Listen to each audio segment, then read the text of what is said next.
ये जो संवैधानिक विकास है,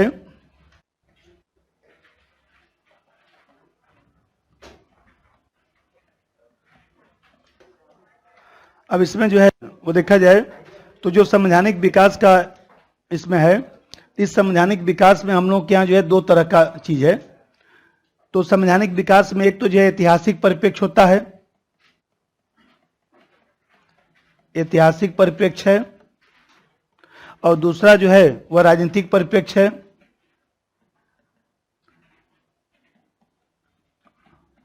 तो ऐतिहासिक परिप्रेक्ष्य का मतलब ये होता है कि जो 1600 में अंग्रेज आए, वहां से लेकर आप देखते हैं कि 1858 का जो अधिनियम आ रहा है, तो 1857 में जो क्रांति हो रही है, उस क्रांति के बाद संपूर्ण सत्ता क्राउन के बाद ट्रांसफर हो गया। क्रांति के बाद जो है संपूर्ण सत्ता जो है क्राउन के पास ट्रांसफर हो जाता है। तो यहां से हम लोग का राजनीतिक परिप्रेक्ष्य माना जाता है। तो ये 1858 से पहले जितना भी एक्ट है, तो आप देखते हैं कि इसमें रखा जाता है। जैसे मान लीजिए 1858 से पहले का मतलब 1853, 1853 के बाद 1858 का अधिनियम आ गया था। तो ये वाला ऐतिहासिक परिप्रेक्ष्य है जो आप लोग सामान्यतः इतिहास में पढ़ते हैं, ये इतिहास का विषय वस्तु है।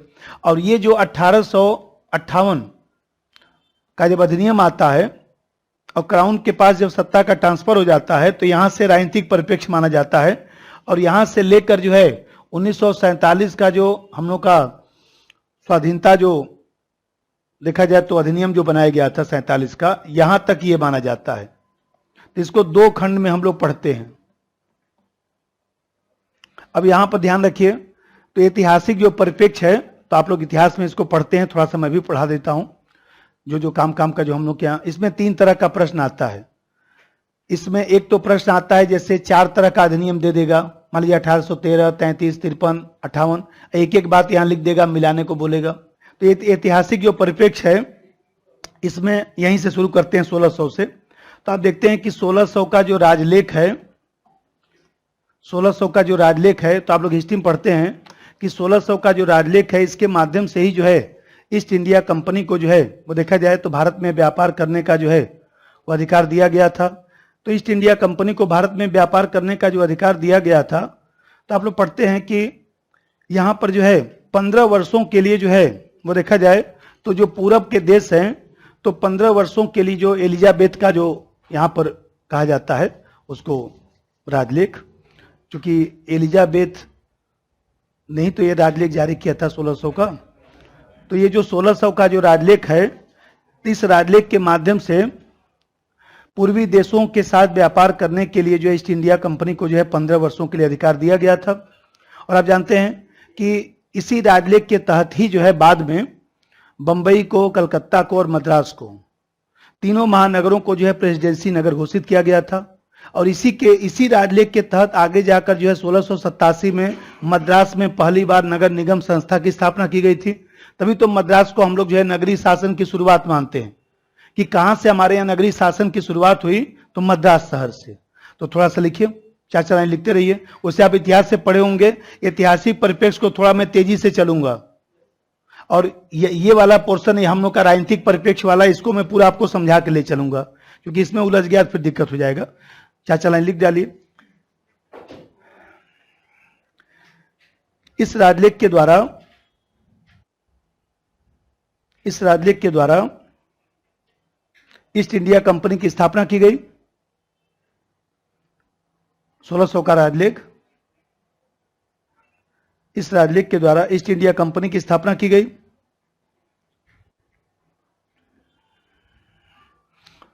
और 15 वर्षों तक पूर्वी देशों में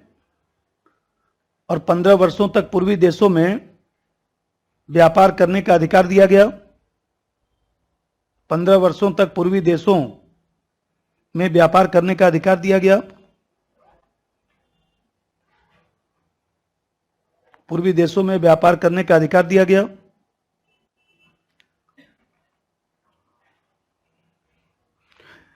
कंपनी का प्रशासन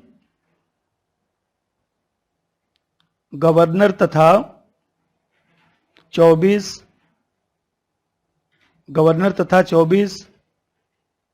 सदस्यों के द्वारा होता था।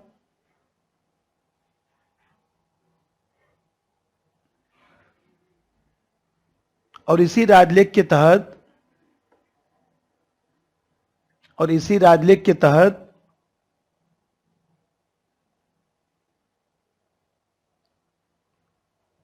बंबई मतलब मुंबई, कलकत्ता, मद्रास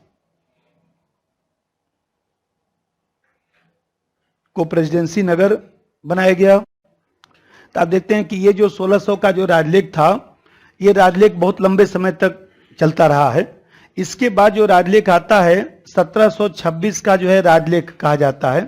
तो 1726 का जो राजलेख आता है, तो आप जानते हैं कि अभी मैं बताया कि कंपनी का जो गवर्नर था और उसमें जो 24 सदस्य थे, यही लोग सब व्यवस्था देखा करते थे।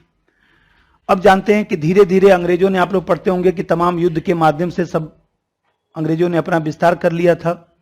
तो ऐसी दशा में कलकत्ता, मुंबई, मद्रास, ये जो प्रेसिडेंसी थे, तो इन प्रेसिडेंसियों का अब यहां पर राज्यपाल बनाया गया और फिर राज्यपाल की सहायता के लिए उनकी परिषद बनाई गई। और आप जानते हैं कि राज्यपाल और उसकी परिषद को जो है विधि बनाने का अधिकार दिया गया। तो इस 1726 का जो राजलेख था उसको महत्वपूर्ण माना जाता है। कारण ये कि इसके पहले विधि बनाने की जो शक्ति थी, तो कंपनी का जो इंग्लैंड में बोर्ड ऑफ डायरेक्टर हुआ करता था और उस बोर्ड ऑफ डायरेक्टर के माध्यम से ही सब कानून बनता था। यहां पर जो व्यवस्था चलता था, उन लोगों को कोई कानून बनाने का, विधि बनाने का कोई अधिकार नहीं था। तो कलकत्ता को, मुंबई को, मद्रास को यहां के जो राज्यपाल बनाए गए और उनकी जो परिषद बनाई गई, उन लोगों को जो है वो देखा जाए तो कानून बनाने का शक्ति दे दिया गया। क्योंकि भाई वहां से जब तक आदेश आता तब तक यहां परिस्थिति बदल सकती थी। तो आप जानते हैं कि ये अंग्रेजों ने अनुभव किया कि वहां पर स्थानीय जो शासक है उसको अधिकार देना चाहिए, क्योंकि वो तुरंत जो है बदलती परिस्थिति के अनुरूप कानून बनाकर व्यवस्था को जो है वो देखा जाए तो समन्वित कर ले। क्योंकि हम लोग आदेश देने में यदि देरी कर दिए तो इसके कारण समस्या उत्पन्न हो सकती है। 1726 का राजलेख, 2 लाइन लिखिए। इस राजलेख के द्वारा कलकत्ता, मुंबई, मद्रास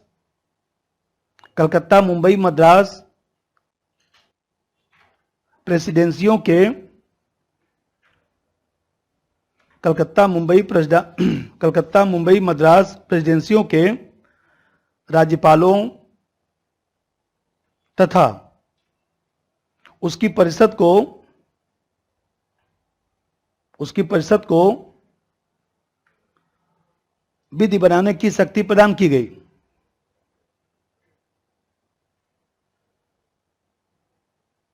विधि बनाने की शक्ति प्रदान की गई। राज्यपाल एवं उसकी परिषद को विधि बनाने की शक्ति प्रदान की गई। यह महत्वपूर्ण कदम था, क्योंकि इसके पहले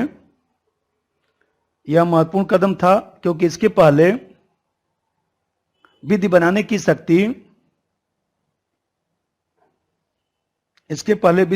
शक्ति कंपनी के इंग्लैंड स्थित बोर्ड ऑफ डायरेक्टर में निहित था।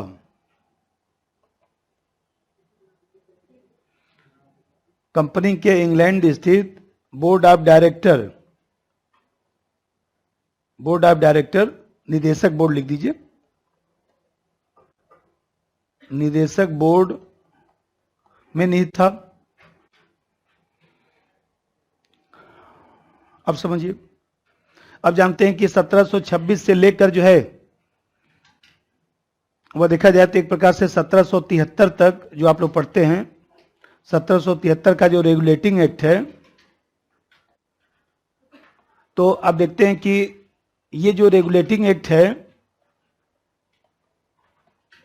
यहां तक जो है देखा जाए तो व्यवस्था 1726 के राजलेख से ही चलता रहा। तो आप लोग हिस्ट्री पढ़ते होंगे कि ईस्ट इंडिया कंपनी के जो कर्मचारी थे उनमें भ्रष्टाचार आ गया था, अनुशासनहीनता और स्वार्थपरक प्रवृत्ति आ गया था और इससे कंपनी को भी नुकसान हुआ। ब्रिटेन सरकार की साख भी प्रभावित हुई। तो आप जानते हैं कि कंपनी को इतना ज्यादा नुकसान हुआ तो 1773 का जो रेगुलेटिंग एक्ट आ रहा है, तो आप जानते हैं कि तब तक ये 1726 का राजलेख चलता रहा और 1726 का जो राजलेख चलता रहा, तब जानते हैं कि ईस्ट इंडिया कंपनी के कर्मचारियों में जो है अनुशासनहीनता आ गया, स्वार्थपरक प्रवृत्ति आ गया, भ्रष्टाचार बढ़ने लगा, और अंततः जो है वो देखा जाए तो ईस्ट इंडिया कंपनी को ब्रिटिश सरकार से जो है धन लेने की नौबत आ गई। आप लोग हिस्ट्री में पढ़ते होंगे। तब जानते हैं कि उस समय प्रधानमंत्री लॉर्ड नॉर्थ थे। तो लॉर्ड नॉर्थ जो प्रधानमंत्री थे, तो आप जानते हैं कि कहीं ना कहीं जो है वह उन्होंने एक सीक्रेट कमेटी बनाया था, गुप्त समिति बनाया था, और गुप्त समिति ने भी यही सुझाव दिया था कि ईस्ट इंडिया कंपनी जो है वह सरकार से आएगी कुछ मदद मांगने के लिए, और यही मौका है जब सरकार को ईस्ट इंडिया कंपनी पर थोड़ा सा रेगुलेशन करना चाहिए, थोड़ा सा नियंत्रण स्थापित करना चाहिए, क्योंकि उन लोगों की मदद तो किया जाएगा, लेकिन सरकार इसी बहाने थोड़ा सा कम से कम उन लोगों को जो है कंट्रोल में कर लेगा। तो आप जानते हैं कि इसी के लिए जब ईस्ट इंडिया कंपनी ने सरकार से मदद मांगा, तो लॉर्ड नॉर्थ की जो समिति बनाई गई थी, गुप्त समिति बनाई गई थी, उसने भी सुझाव दिया था। इसी समिति के सुझाव पर जो है वह देखा जाए तो रेगुलेटिंग एक्ट 1773 का आया था। तो पहले दो लाइन लिख दीजिए। ईस्ट इंडिया कंपनी के कर्मचारियों में अनुशासनहीनता,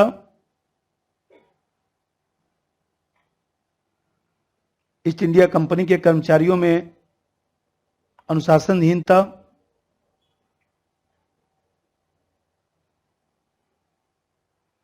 आब्लिक स्वार्थपरक प्रवृत्ति के कारण, आब्लिक स्वार्थपरक प्रवृत्ति के कारण, आब्लिक स्वार्थपरक प्रवृत्ति के कारण,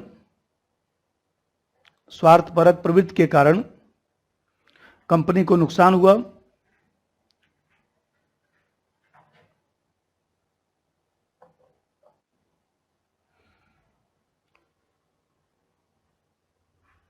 (1770) के बंगाल अकाल, पढ़ते होंगे ना उस समय कि बंगाल का भीषण जो अकाल आया था, उसके कारण भी तो दिक्कत आया था कंपनी को। और दूसरी तरफ आपको ध्यान होगा कि हैदर अली के कर्नाटक पर जो सफल आक्रमण था, तब जानते हैं कि हैदर अली ने जो कर्नाटक पर सफल आक्रमण किया था, तो कहीं ना कहीं भले ही पूर्णतः सफलता नहीं मिली, लेकिन अंग्रेज काफी परेशान हुए थे, और उसके कारण जो है कंपनी को काफी नुकसान हुआ था। तो इसमें एक तो अनुशासनहीनता, स्वार्थ प्रवृत्ति हो गया, दूसरी तरफ जो है वो देखा जाए तो अंग्रेज जो है अकाल के कारण बर्बाद हुए, तो उसमें भी अंग्रेजों को पैसा देना पड़ा, और तीसरा चीज जो हैदर अली वाला आक्रमण था उसके कारण, इन तीनों घटनाओं के कारण कंपनी को जो है सरकार से सहायता लेना। तो उसमें लिख दीजिएगा कि बंगाल अकाल, हैदर अली के कर्नाटक पर सफल आक्रमण, हैदर अली के कर्नाटक पर सफल आक्रमण के कारण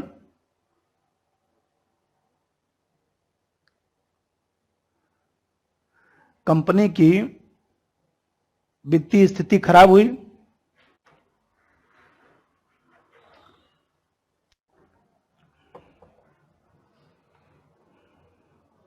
और लॉर्ड नॉर्थ द्वारा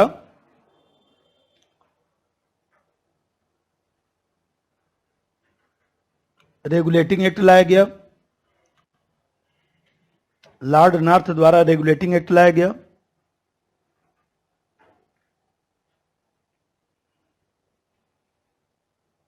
अब देखिए, कभी यदि पूछे कि पहली बार लिखित पहलू, तो रेगुलेटिंग एक्ट, इसके पहले आप देख रहे हैं कि 1600 का राजलेख, 1726 का राजलेख, कहीं पर भी लिखित पहलू की बात नहीं हो रही है।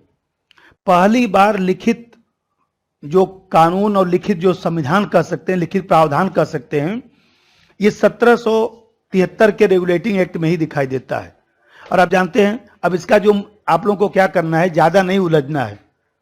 जैसे अब रेगुलेटिंग एक्ट में जो मुख्य मुख्य 3, 4, 5 बातें, वो आपको ध्यान होनी चाहिए, बाकी यहाँ कहानी से मतलब नहीं है।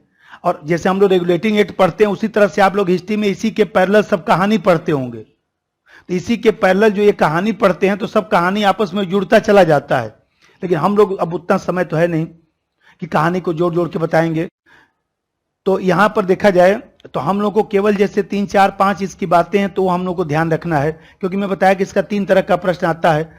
ये 3 रेगुलेटिंग एक्ट 4 लिख देगा, मतलब ऐसे एक्ट लिख देगा, यहाँ एक एक बात लिख देगा, मिलाने को बोलता है।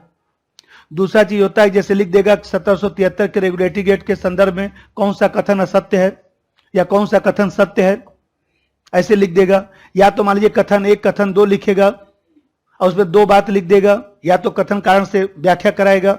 इसी तरह से प्रश्न आता है। तो यहां पर जैसे आप जानते हैं कि अभी मैं बता रहा था कि अभी तक ये जो कंपनी के जो राज्यपाल बनाए गए थे, गवर्नर बनाए गए थे, ये लोग जो है सरकार को नहीं बताते थे कि हम लोग कितना राजस्व वसूली किए, कितना पैसा दिए, कितना पैसा रखे, कुछ नहीं बताते। पहली बार कंपनी के डायरेक्टर को कहा गया कि राजस्व से संबंधित जो है जितने भी मामले हैं, दीवानी मामले हैं, सैन्य प्रशासन से संबंधित मामले हैं, सभी प्रकार के मामलों से जो है सरकार को आप अवगत कराएंगे कि कंपनी बकायदे जो है रिपोर्ट देगी कि फला फला मैटर वहां पर है भारत में। पहली बार ऐसा हो रहा है। नंबर 1, कंपनी के डायरेक्टर को कहा गया कि राजस्व, दीवानी तथा सैन्य प्रशासन के संबंध में, राजस्व, दीवानी तथा सैन्य प्रशासन के संदर्भ में, राजस्व, दीवानी तथा सैन्य प्रशासन के संबंध में किए गए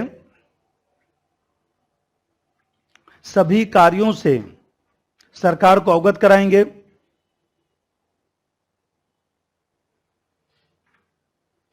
किए गए कार्यों से सरकार को अवगत कराएंगे। सेंटेंस ठीक कर लीजिएगा, अभी बताया हूं, थोड़ा बहुत नहीं दूर लगेगा, उसमें ठीक कर लीजिएगा। अब भाई आए हो तो पढ़ाना ही पड़ेगा ना, कहीं मान लीजिए का की ने इधर उधर हो जाएगा, सेट कर लीजिएगा, उतना तो पढ़े ही हैं। दूसरा बात समझ, जो दूसरा भी बता रहा तो भी लिख दीजिए। नंबर 2, सुनिश्चित शासन पद्धति ब्रैकेट में लिखित प्रावधान, सुनिश्चित शासन पद्धति ब्रैकेट में लिखित प्रावधान की शुरुआत, सुनिश्चित शासन पद्धति ब्रैकेट में लिखित प्रावधान की शुरुआत। और यहां पर ध्यान रखिए कि आप जानते हैं कि इसी एक्ट के द्वारा जो है बंगाल जो प्रेसिडेंसी है, तो बंगाल प्रेसिडेंसी के प्रशासन के लिए यहीं पर जो है वो देखा जाए तो गवर्नर जनरल बनाया गया, यहीं पर गवर्नर जनरल बनाया गया, और इसके साथ 4 जो है वह सदस्य बनाए गए थे। तो यहाँ पर देख रहे हैं कि एक गवर्नर जनरल और 4 उसके सदस्य बनाए गए थे, और इन्हीं लोगों को जो है देखा जाए तो सब शासन प्रशासन का सब अधिकार सौंप दिया गया था। इसका मतलब गवर्नर जनरल और 4 उसके सदस्य। नंबर 3, प्रशासन के लिए गवर्नर जनरल तथा उसकी परिषद में 4 सदस्य रखे गए थे, उसकी परिषद में 4 सदस्य रखे गए थे।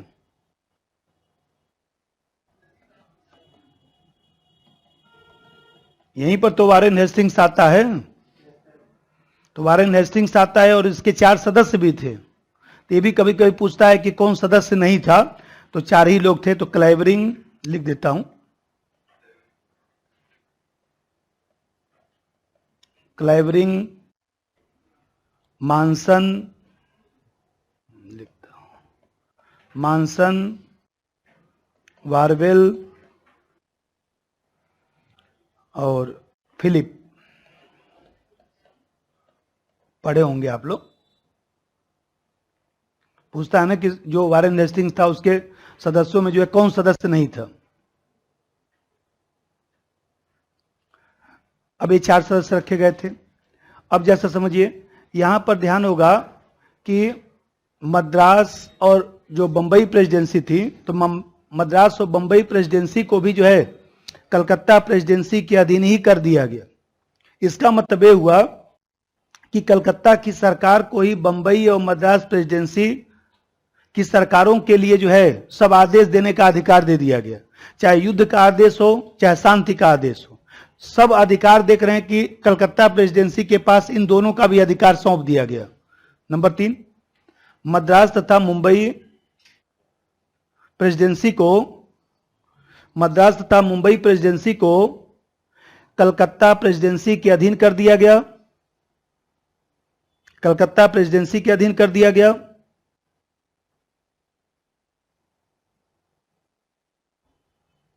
अर्थात कलकत्ता की सरकार को मुंबई और मद्रास प्रेसिडेंसी के लिए, कलकत्ता की सरकार को मुंबई और मद्रास प्रेसिडेंसी के लिए आदेश देने का अधिकार था। आदेश देने का अधिकार था।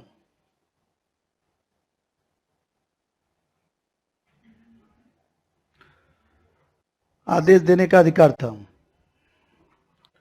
और यहां पर ध्यान होगा कि यहां पर आप देखते हैं कि हम लोग के यहां जो है पहली बार सुप्रीम कोर्ट की स्थापना इसी में हो रही है। तो आपको ध्यान होगा कि पहली बार जो सुप्रीम कोर्ट की इसमें स्थापना की गई, तो ये जो सुप्रीम कोर्ट बनाया गया था, कलकत्ता में सुप्रीम कोर्ट बनाया गया था।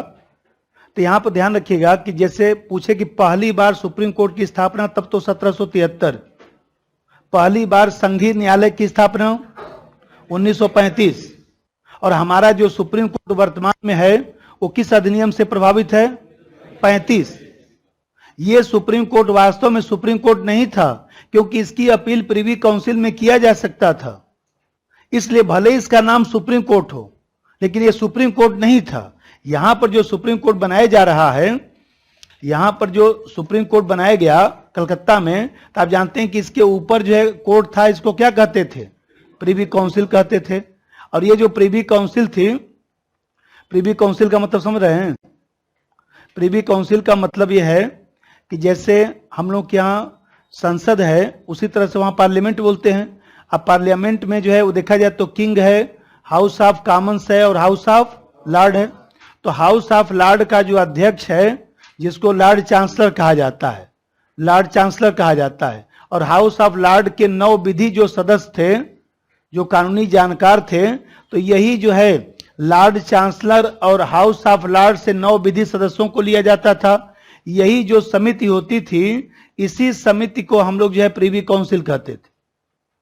तो प्रिवी काउंसिल का मतलब हाउस ऑफ लॉर्ड का अध्यक्ष, मतलब लॉर्ड चांसलर और 9 विधि सदस्य मिलकर जो समिति बनती थी, इसी को प्रिवी काउंसिल कहा जाता था। तो सुप्रीम कोर्ट का जो निर्णय था, उसकी चुनौती प्रिवी काउंसिल में दिया जा सकता था। तो यहां पर ध्यान रखना है कि सुप्रीम कोर्ट भले ही नाम है, लेकिन इसका चुनौती जो है प्रिवी काउंसिल में दिया जा सकता था। इसलिए वास्तव में ये सुप्रीम कोर्ट नहीं था। लेकिन पूछे कि सुप्रीम कोर्ट की स्थापना पहली बार कब? 1773। लेकिन ये 1773 के अधिनियम में किया गया, लेकिन 74 से काम करना शुरू किया था। लिख दीजिए अगला पॉइंट, इसी में लिखिए, इस एक्ट के द्वारा कलकत्ता में सुप्रीम कोर्ट की स्थापना की गई। इस एक्ट के द्वारा कलकत्ता में सुप्रीम कोर्ट की स्थापना की गई। ब्रैकेट में 1774 से कार्य शुरू किया। 1774 से कार्य शुरू किया। 1774 से कार्य शुरू किया। इस एक्ट के द्वारा कलकत्ता में सुप्रीम कोर्ट की स्थापना की गई। 1774 से कार्य शुरू किया। और आप जानते हैं कि इसमें जो है वह पूछता है ना, मुख्य न्यायाधीश पहला कौन था? एलिजा इम्फे। रटते हैं ना आप लोग, एलिजा इम्फे। और इसमें जो है वो देखा जाए तो 1 2 3, ये सुप्रीम कोर्ट जो बनाया गया था, इसमें टोटल जज कितने थे? एलिजा इम्फे मुख्य न्यायाधीश और 3 अन्य जज थे। 3 अन्य जज थे। हाँ बढ़िया, चैम्बर्स, हाइड और लिमेस्टर। चैम्बर्स लिख लीजिए, वहीं पे बना लीजिए, चैम्बर्स, हाइड और लिमेस्टर। अच्छा, आप लोग जो पीटी पढ़ते थे तो पढ़ाया था संवैधानिक विकास? नहीं पढ़ाया था। अच्छा, इसके पहले वाले बैच में आप लोगों को भी नहीं पढ़ाया था? हाँ, आप लोग वाले बैच में पढ़ाया था। चलिए कोई नहीं। तो ये जो है मुख्य न्यायाधीश एलिजा इम्पे और 3 अन्य जज थे, चैम्बर्स, हाइड, लिमेस्टर। और यहां पे ध्यान रखिएगा, अरे लिख लीजिए, रटाएगा पूछ देगा तो ये सब कहने से थोड़ा फायदा होता है, जानते हैं। तो ये भी पूछने लगा, अब पास उस करके चलना है, खत्म की। यहीं पर ब्रैकेट लिख दीजिएगा नीचे नोट करके, यह अंतिम न्यायालय नहीं था क्योंकि इसकी सुनवाई प्रिवी काउंसिल में हो सकती थी। इसकी सुनवाई प्रिवी काउंसिल में हो सकती थी।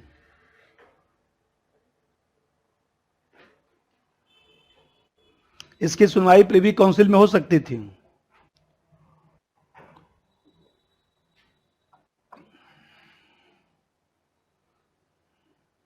ठीक है, यहां 2-3 लाइन जगह छोड़िए और हिस्ट्री वाला जो पढ़े होंगे लाकर इसी में जोड़ लीजिएगा।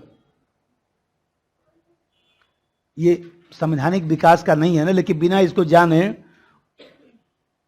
अब जानते हैं कि जो जैसे 1600 का राजलेख हो गया, 1726 का हो गया, 1773 चल रहा था रेगुलेटिंग एक्ट। तो अब इसके बाद आप जानते हैं कि इसी में जो है सेटलमेंट करने के लिए हम लोग के यहाँ जो है, मतलब कि इसमें थोड़ा सा सुधार करने के लिए उसको एक्ट ऑफ सेटलमेंट कहा जाता है। 1781 का एक्ट ऑफ सेटलमेंट, उसको हिंदी में भी एक्ट ऑफ सेटलमेंट ही लिखते हैं। 2-2 लाइन जानना है।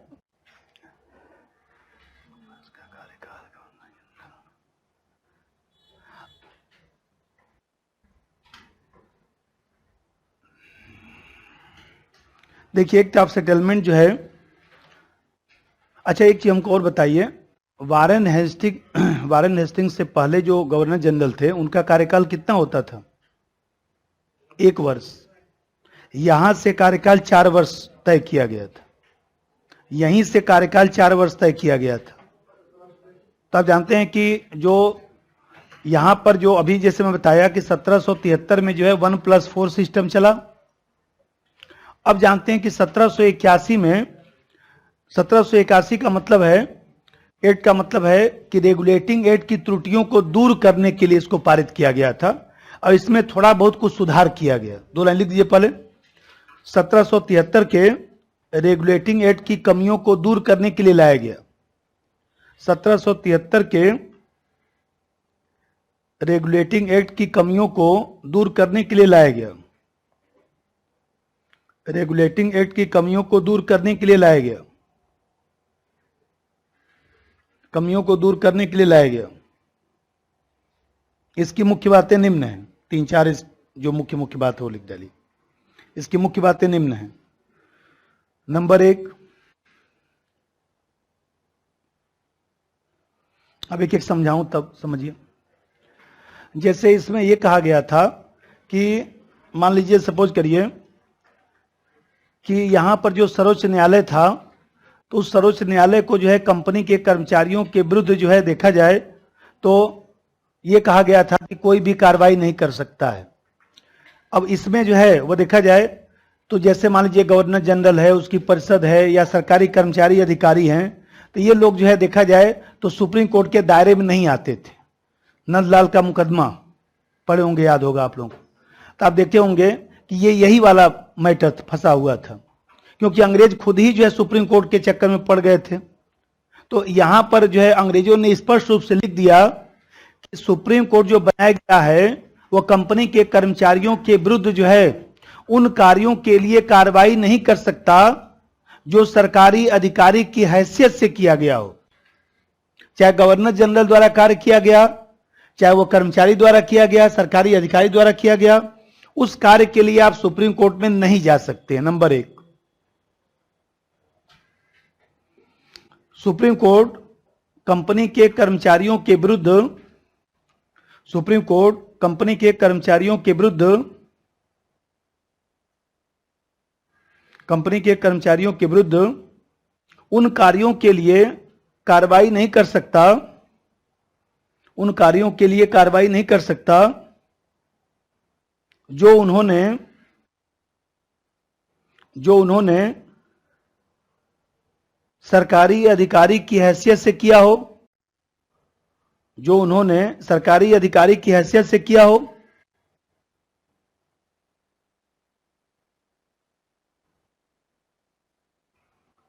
अर्थात गवर्नर जनरल और उसकी परिषद के सदस्यों पर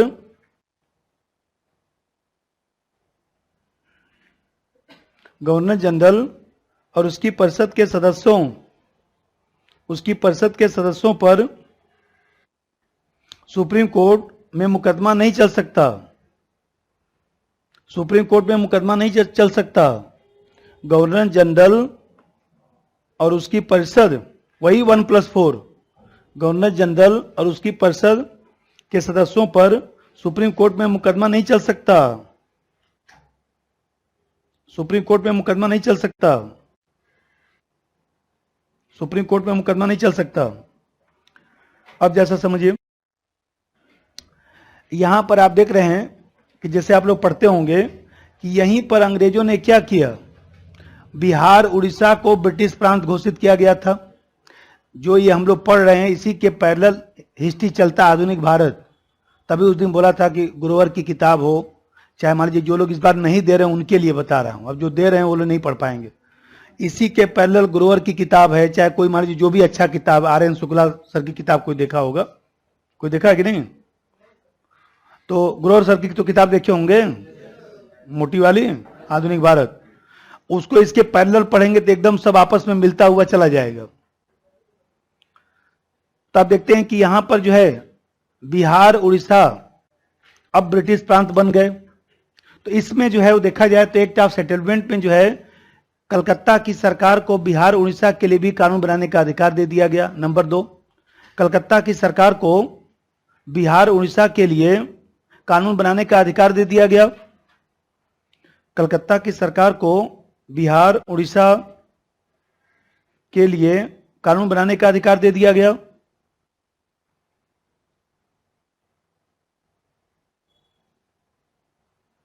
कानून बनाने का अधिकार दे दिया गया।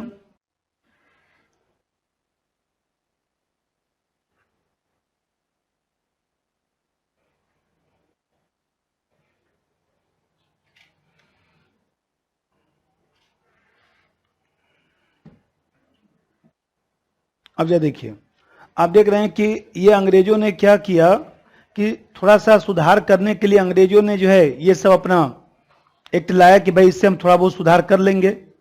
तब जानते हैं कि यहां पर 1881 के बाद एक बहुत महत्वपूर्ण घटना घट रही है। जैसे आप लोग पढ़ते होंगे कि 1781 के बाद 1783 में भी एक अधिनियम लाया गया था जिसको हम लोग डंडाज अधिनियम कहते हैं। पढ़े होंगे आप लोग, डंडाज अधिनियम। ये जो डंडाज अधिनियम 1783 में जो लाया था अंग्रेजों ने, तो आप जानते हैं कि वो पारित हो नहीं पाया। तो अंग्रेजों ने फिर उसमें परिवर्तन करके जो है 1783 में ही फाक्स का भारतीय विधेयक लाया था। 1783 की ही घटना है, फाक्स का भारतीय विधेयक। तो अब जानते हैं कि फाक्स का जो भारतीय विधेयक लाया गया था तो डंडाज अधिनियम में कुछ कमी था, तो अंग्रेजों ने सोचा कि चलो उसमें परिवर्तन कर देते हैं। अब जानते हैं कि फाक्स का भारतीय जो ये विधेयक लाया गया था तो अंग्रेजों ने डंडाज अधिनियम रखा तो पारित नहीं हुआ।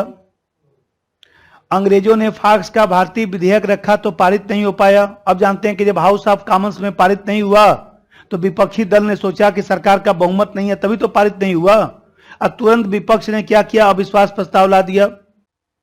तो जानते हैं कि ये पहली घटना, ब्रिटेन में पहली घटना जिसमें लॉर्ड नॉर्थ जब प्रधानमंत्री थे और फाक्स जो है वो देखा जाए तो उनकी सहायता करते थे, गठबंधन सरकार चल रही थी। उस गठबंधन सरकार में फूट पड़ने के कारण जो है यह विधेयक पारित नहीं हुआ। और ये जो है पूरे ब्रिटिश इतिहास में पहली घटना है जब किसी भारतीय विषय पर जो है अंग्रेजी सरकार का पतन हो गया था। और अभी तक देखा जाए तो पहला और अंतिम दृष्टांत इसको कह सकते हैं। अभी तक ऐसा कोई उदाहरण नहीं दिखाई देता कि भारत के मुद्दे को लेकर वहां सरकार चली गई हो। वहीं नोट करके नीचे लिख दीजिएगा एक लाइन। कभी कभी पूछता है ना डंडाज अधिनियम वाला कि 1783 में डंडाज अधिनियम तथा 1783 में डंडाज अधिनियम तथा फॉक्स का भारतीय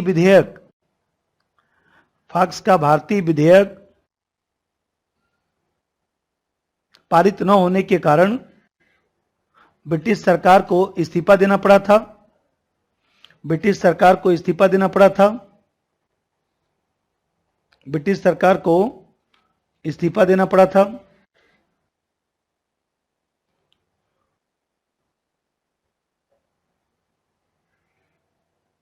ब्रिटिश सरकार को इस्तीफा देना पड़ा था। ठीक है, अब यहां पे ध्यान रखिए कि अब इसके बाद ये तो पारित हुआ नहीं, ये तो पारित सब हुआ और ये पारित हुआ नहीं। अब इसके बाद 1784 का पिट्स इंडिया एक्ट, 1784 का पिट्स इंडिया एक्ट, इसको थोड़ा जल्दी जल्दी चला जाएगा क्योंकि फिर तभी तो आगे हम लोग समझेंगे। पिट्स इंडिया एक्ट इसको कहते हैं।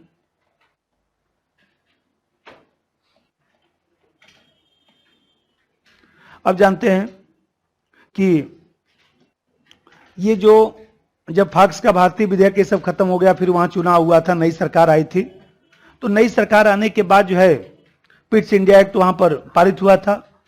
तो जो 1781 में जो सुधार किया गया था तो उससे कंपनी में उचित सुधार नहीं हो पाया था। तो जब कंपनी में उचित सुधार नहीं हो पाया तो ऐसी दिशा में ब्रिटिश संसद ने जो है कंपनी के ऊपर, ईस्ट इंडिया कंपनी जो थी उसके ऊपर थोड़ा सा नियंत्रण बढ़ाने के लिए पिट्स इंडिया एक्ट लाया था। तो ये जो पिट्स इंडिया एक्ट लाया गया था इसमें मुख्यतः 3-4 परिवर्तन किए गए थे। 2 लाइन पर लिख दीजिए। 1781 के एक्ट से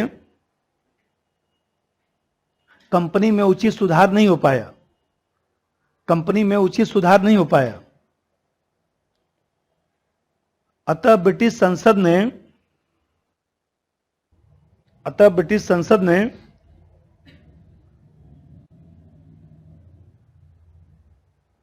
कंपनी के ऊपर नियंत्रण बढ़ाने के उद्देश्य से, कंपनी के ऊपर नियंत्रण बढ़ाने के उद्देश्य से यह एक्ट पारित कराया। यह एक पारित हुआ। अरे कभी कथन कारण में लिखेगा तो पकड़ लेंगे ना, पेपर का कोई भरोसा उसका नहीं होता है। लिख देगा कथन कारण, बाद में आलोचना प्रति आलोचना करने से कोई फायदा उदा है नहीं। जानते हैं घुमा दिया तो लपेट दिया, आप ही को घुमा दिया लपेट दिया। आप नहीं घूम सकते थे। जितना पढ़, देखिए हमको भी जितना योग्यता ज्ञान है मैं भी पढ़ा दूंगा, जितना आपको भी आप भी पढ़ लीजिए। बाद में हम भी नहीं बोलेंगे, आप भी मत बोलिएगा कैसे घुमा सर, हम भी बोलेंगे दे यार जितना योग्यता था पढ़ा दिया था। ये समझो कि बस हम इतना ही मैं जानता था। नहीं, बाद में हम बताएंगे देखिए मैं ये पढ़ा दिया होता तो ये भी क्वेश्चन आपका सही हो गया होता, ये पढ़ाया होता तो ये भी सही हो गया। क्यों नहीं पढ़ा दिए? डॉक्टर मना किया था मत पढ़ाइए।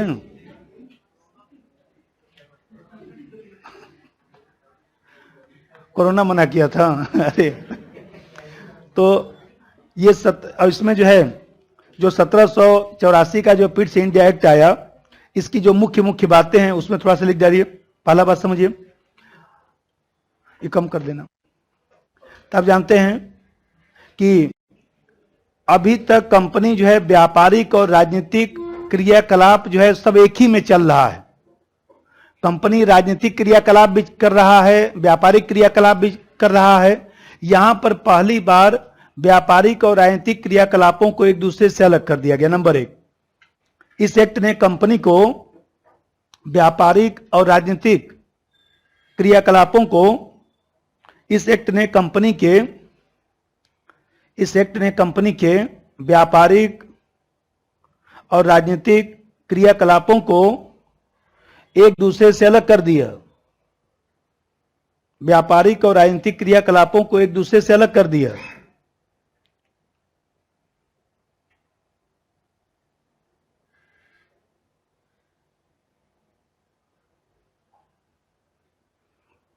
और दूसरा बात समझिए, यहां पर देख रहे हैं कि जो भारतीय उपनिवेश सब चल रहा है, इसके दो शासक बन गए। एक आप लोग पढ़ते हैं बोर्ड ऑफ डायरेक्टर और दूसरा बोर्ड ऑफ कंट्रोल। तो ये बोर्ड ऑफ कंट्रोल कहां रहता था? ब्रिटेन में, और ये भारत में। नंबर 2, इस एक्ट के द्वारा भारतीय उपनिवेश के दो शासक बना दिए गए। भारतीय उपनिवेश के दो शासक बना दिए गए।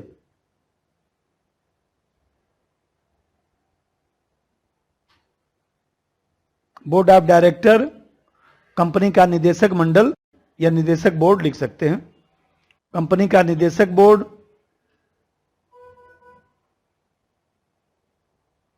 तथा दूसरा बोर्ड ऑफ कंट्रोल,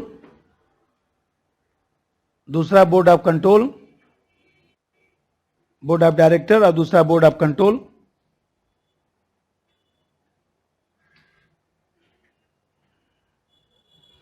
अब जैसा समझिए, इसी में जो है एक सुधार ये किया गया, तीसरा सुधार ये किया गया कि अभी तक जो चल रहा है वो 1+4 चल रहा है सिस्टम। एक गवर्नर जनरल चल रहा है और 4 उसकी परिषद में सदस्य हैं। तो 1+4 की जगह पर यहां पर 1+3 कर दिया गया। 1+4 की जगह यहां 1+3 कर दिया गया। इसका मतलब ये हुआ कि ये संख्या जो 4 थी उसको घटाकर 3 कर दिया गया। और यहां पर ध्यान रख दिया गया कि पहले मुख्य सेनापति का पद अलग हुआ करता था, अब इसी 3 में जो है एक मुख्य सेनापति को रख दिया गया, मुख्य सेनापति को रख दिया गया। आजकल क्लास चलने दीजिए, 2-3 दिन जब तक चल जाता है आसानी से। कोई दिक्कत होगा तो वही आप लोग, बाकी जगह क्लास तो बंद हो गया होगा। क्लास हम लोग का बंद नहीं होगा, क्योंकि मैं कब पढ़ाऊंगा अब पता है, लेकिन मार्च गुजर जाएगा, अप्रैल में मान लीजिए 31 मई को एग्जाम है। अब 10 दिन में इसको जो है 8 से 10 दिन में पढ़ा के खत्म करके मिठाई उठाई खा के खत्म किया जाएगा। अब करंट के लिए 25 अप्रैल को दिखाई दीजिएगा, वो 25 अप्रैल से चलेगा। करंट अभी कैसे पढ़ा दूंगा? अच्छा करंट का घटना आएगा अप्रैल का, अभी पढ़ा दूंगा, अंतर्यामी हूं क्या? घटना घटेगा बाद में, पढ़ा दीजिए अभी। 25 अप्रैल को दिखाई देगा, इसको 7-8 दिन में पढ़ा के खत्म कर देता हूं। इसमें क्या एक बार रिवीजन करना और क्या, बस एक बार यह है कि जैसे एक क्वेश्चन इसका हर साल रहता है, ऐसे ही जो है यदि आप 80 फील्ड पकड़ लेंगे कि एक एक क्वेश्चन यहां से रहता है, तब भी पीटी हो जाएगा। अभी भी घबराने की जरूरत नहीं है। अब केवल ऐसे टॉपिकों पर ध्यान दीजिए जहां से क्वेश्चन 100% आता है, भले 2 दिन लगे, एक क्वेश्चन कंफर्म हो जाए बस। यदि 2 दिन में एक क्वेश्चन भी तैयार कर दिए तब भी बहुत है, तब भी जो है वो देखा जाए तो 60 दिन में 30 क्वेश्चन तैयार कर देंगे। तो जो 50 पहले करते थे, 30 जुड़ेगा तो 80 हो जाएगा, घट उठ के 70-65 बचेगा। अंतिम बाल पर भी हौसला नहीं हारना है। देखिए जावेद मियादाद ने छक्का लगा दिया था, याद है? तो हौसले की तो बात है। तो जैसे मैं बता रहा था कि 1+4 जो है घटाकर यहां 1+3 कर दिया गया। गवर्नर जनरल और जो मुख्य सेनापति का जो पद अलग हुआ करता था उसको इसी में शामिल कर दिया गया। लिख दीजिए, गवर्नर जनरल की परिषद की सदस्य संख्या 4 से घटाकर 3 कर दिया गया। गवर्नर जनरल के परिषद की सदस्य संख्या 4 से घटाकर 3 कर दिया गया, 4 से घटाकर 3 कर दिया गया। और इन तीनों में से एक स्थान 4 से घटाकर 3 कर दिया गया, और इन तीनों में से एक स्थान मुख्य सेनापति को दे दिया गया। इन तीनों में से एक स्थान मुख्य सेनापति को दे दिया गया।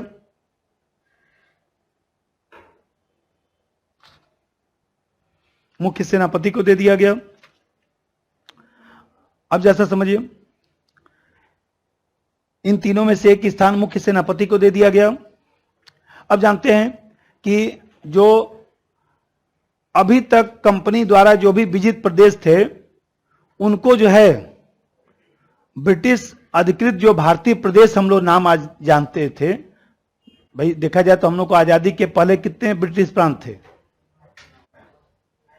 9। हाँ 8 1 9, तो 9 थे। तो ये जो हम लोग का नाम है ब्रिटिश अधिकृत भारतीय प्रदेश, वो इसी अधिनियम में दिया गया था, इसी एक्ट में दिया गया था। अगला पॉइंट, कंपनी के अधिकृत प्रदेशों को पहली बार, कंपनी के अधिकृत प्रदेशों को पहली बार ब्रिटिश अधिकृत भारतीय प्रदेश नाम दिया गया। कंपनी के अधिकृत प्रदेशों को पहली बार ब्रिटिश अधिकृत भारतीय प्रदेश नाम दिया गया। अब जैसा समझिए, जैसे कभी प्रश्न आता है कि भारतीय राज्य क्षेत्र पर क्राउन के स्वामित्व का जो दावा है उसका पहला वैधानिक दस्तावेज कौन सा है? तो यही पिट्स इंडिया एक्ट। यहां पहली बार, क्राउन का मतलब समझ रहे हैं? क्राउन मतलब ताज, ताज मतलब महारानी एलिजाबेथ, महारानी एलिजाबेथ नहीं, पूरे सिस्टम को ताज कहते हैं। देखिए, क्राउन का मतलब होता है व्यवस्था। क्राउन और किंग में अंतर है। क्राउन एक व्यवस्था है, हम लोग इसमें अंतर आता था ब्रिटिश संविधान में, जो लोग पॉलिटिकल साइंस पढ़े होंगे बीए में, क्राउन और किंग में अंतर आता था। क्राउन व्यवस्था है। व्यवस्था का मतलब इसमें किंग हुआ, हाउस ऑफ कॉमन्स हुआ, हाउस ऑफ लॉर्ड हुआ, सब मिलाकर जो व्यवस्था है उसको क्राउन बोला जाता है। और किंग जो है एक राजा है। तो यहां पर पूरा जो है देखा जाए तो पूरा ट्रांसफर हो जा रहा है। जैसे मान लीजिए अभी जिसमें बता रहा था कि ये जो व्यवस्था है यहां पर पहली बार जो है जो ब्रिटिश अधिकृत प्रदेश नाम दिया जा रहा है, तो ये माना गया कि पहली बार देखा जाए तो ये भारतीय राज्य क्षेत्र पर जो है क्राउन का जो स्वामित्व है उसका पहली बार एक कानूनी दावा दिखाई दे रहा है कि भाई हमें कहते हैं ब्रिटिश अधिकृत प्रदेश का मतलब कि ब्रिटिश सरकार का भी ये जो है उपनिवेश हो गया। बल्कि ब्रैकेट में लिख दीजिए यहीं पर, भारतीय राज्य क्षेत्र पर, ब्रैकेट में, भारतीय राज्य क्षेत्र पर क्राउन के स्वामित्व, भारतीय राज्य क्षेत्र पर क्राउन के स्वामित्व, क्राउन के स्वामित्व के दावे का, क्राउन के स्वामित्व के दावे का पहला वैधानिक दस्तावेज, क्राउन के स्वामित्व के दावे का पहला वैधानिक दस्तावेज।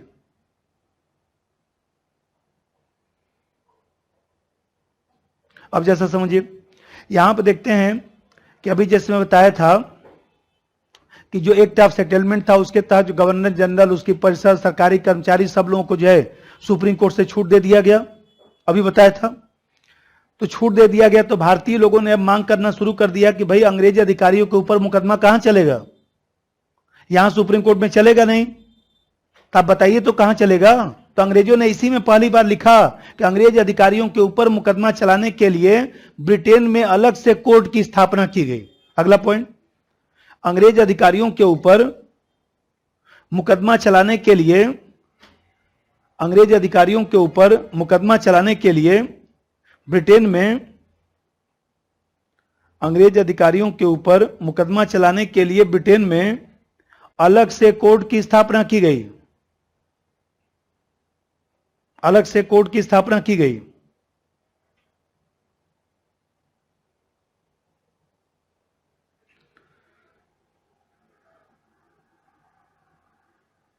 इसी का देखिए, यहां पर जो है कर्मचारी और जो अधिकारी थे उपहार लेने पर प्रतिबंध लगाया गया कि उपहार ये लोग नहीं लेंगे। भ्रष्टाचार बढ़ा था ना।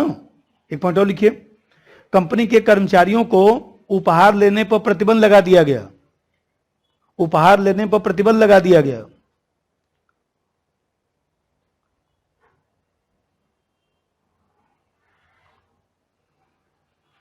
अब जैसा समझिए, अब जानते हैं कि यहां पर बोर्ड ऑफ डायरेक्टर की जो स्थिति कमजोर हो रही थी, बोर्ड ऑफ डायरेक्टर की जो स्थिति कमजोर हो रही थी, अब यहां समस्या आ गया। समस्या ये आया कि बोर्ड ऑफ डायरेक्टर ने शिकायत किया कि ये लोग अपने मनमाना करते रहते हैं, देसी राजाओं से युद्ध करते हैं, संधि करते हैं, समझौता करते हैं, हमको बताते भी नहीं है। तो पीट्स इंडिया एक्ट में स्पष्ट रूप से लिखा गया कि युद्ध और संधि करने से पहले कंपनी के डायरेक्टर को बताया जाएगा। लिख दीजिए। इस एक्ट में कहा गया कि गवर्नर जनरल, इस एक्ट में कहा गया कि गवर्नर जनरल देशी राजाओं से युद्ध तथा संधि करने से पहले कंपनी के डायरेक्टर से स्वीकृति लेगा। कंपनी के डायरेक्टर से स्वीकृति लेगा। कंपनी के डायरेक्टर से स्वीकृति लेगा।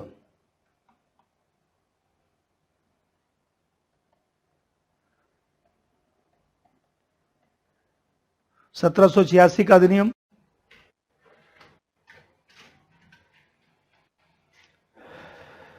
अब जानते हैं इसी समय कार्नवालिस आता है। तो जानते हैं कि 1776 में जब जो है अमेरिका आजाद हो गया, तो अमेरिका की आजादी के समय वहां पर जो है मुख्य सेनापति यही था, कार्नवालिस, अमेरिका में। तो कार्नवालिस जो है अमेरिका में था। तो आप जानते हैं कि वहां पर जो 13 राज्य थे, तो 13 राज्यों ने मिलकर एक गोपनीय संधि किया था कि अब की बार ब्रिटेन आक्रमण किया, ब्रिटेन की सेना आक्रमण करती थी, लूटपाट के सब चले आते थे। अब 13 राज्यों ने समझौता किया कि चाहे जिस राज्य पर आक्रमण होगा सब लोग मिलकर आक्रमण करेंगे।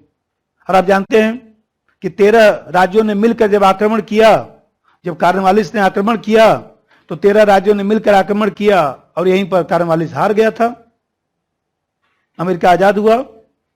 तब जानते हैं कि जब अब कार्नवालिस क्यों हारा, क्योंकि कार्नवालिस के पास जो है वो देखा जाए तो शक्ति नहीं था, वीटो का अधिकार नहीं था।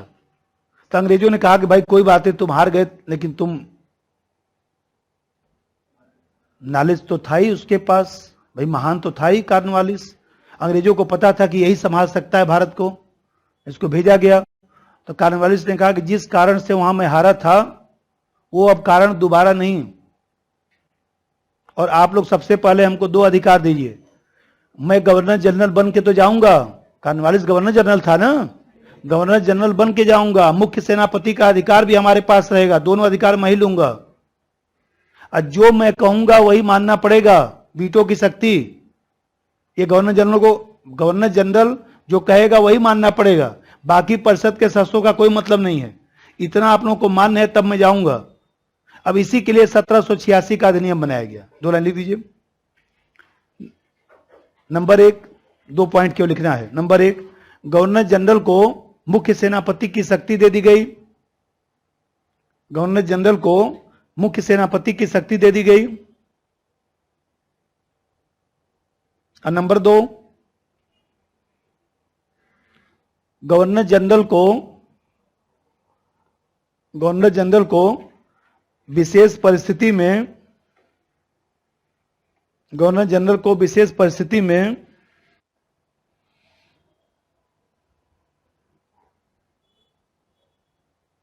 गवर्नर जनरल को विशेष परिस्थिति में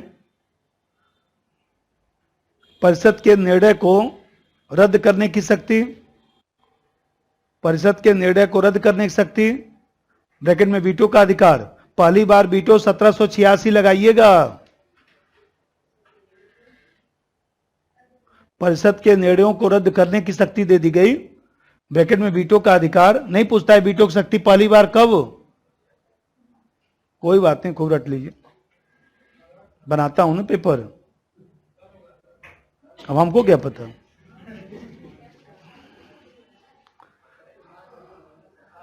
तो कोई बात नहीं, आज आराम कर लीजिएगा।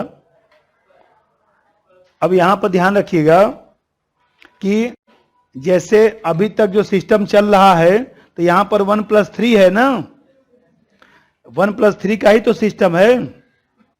अब 1+3 का सिस्टम है, तो यहां पर 1 जो है यही गवर्नर जनरल भी है और इसी में मुख्य सेनापति भी हो गया। अब यहां पर ये चेंज हो गया, और ये इसी को जो है देखा जाए तो वीटो का अधिकार दे दिया गया। ये यहां पर मुख्य परिवर्तन हो रहा है। अब 1786 के बाद जो है वो जानते हैं कि उसमें थोड़ा सा परिवर्तन करने के लिए 1793 का एक्ट आया। 1793 का एक्ट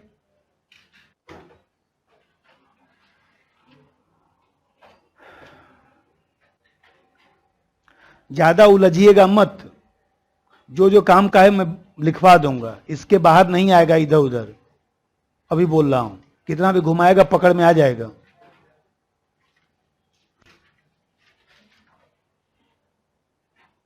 तीन चार पेज होगा, 5 पेज होगा, उसको सेट करके बना के 3 बार लिख दीजिएगा, याद हो जाएगा, खत्म। और आज तक जितना भी क्वेश्चन आया होगा ना संवैधानिक विकास का, रात में सॉल्व करके हमको कल बताइएगा हुआ कि नहीं। ऐसे कैसे इधर उधर हो जाएगा। 1793 का जो एक्ट है, इसमें ध्यान रखिए, अभी बता रहा था बोर्ड ऑफ डायरेक्टर और बोर्ड ऑफ कंट्रोल। तो बोर्ड ऑफ डायरेक्टर और बोर्ड ऑफ कंट्रोल जो है किस एक्ट के द्वारा बनाया गया, बोलिए जल्दी से। अभी बताया था फिट से इंडिया एक्ट। तो ये जो बोर्ड ऑफ कंट्रोल है, वो बोर्ड ऑफ कंट्रोल जो है ब्रिटेन में रहता था। तो बोर्ड ऑफ कंट्रोल जब ब्रिटेन में रहता था, तो आप जानते हैं कि इसका पैसा हम लोग देते थे। दादा भाई नौरोजी साहब ने यही सब तो लिखा कि भाई हम लोग इसका पैसा दे रहे हैं। अब सोचिए, ये रह रहा है ब्रिटेन में, अब पैसा हम लोग दे रहे हैं। तो यहां पर जो है देखा जाए तो यहीं पर पहली बार अंग्रेजों ने कहा कि बोर्ड ऑफ कंट्रोल के सदस्यों का वेतन भारतीय कोष से दिया जाएगा। नंबर 1, 2 लाइन क्यों लिखना है। नंबर 1, बोर्ड ऑफ कंट्रोल के सदस्यों का वेतन भारतीय कोष से दिया जाएगा, भारतीय कोष से दिया जाएगा। बोर्ड ऑफ कंट्रोल के सदस्यों का वेतन भारतीय कोष से दिया जाएगा, भारतीय कोष से दिया जाएगा। अब दूसरा बात समझिए, यहां पर अंग्रेजों ने कहा कि भारतीय क्षेत्र में जो है जो कानून नियम चल रहा है उसमें कोई व्याख्या करने में समस्या यदि आ रहा है तो वो समस्या का समाधान न्यायालय करेगा। नंबर 2, ब्रिटिश भारतीय क्षेत्र में जो कानून नियम चल रहा है, ब्रिटिश भारतीय क्षेत्र में जो कानून नियम चल रहा है उसकी व्याख्या का अधिकार, उसकी व्याख्या का अधिकार न्यायालय को दिया गया, उसकी व्याख्या का अधिकार न्यायालय को दिया गया। '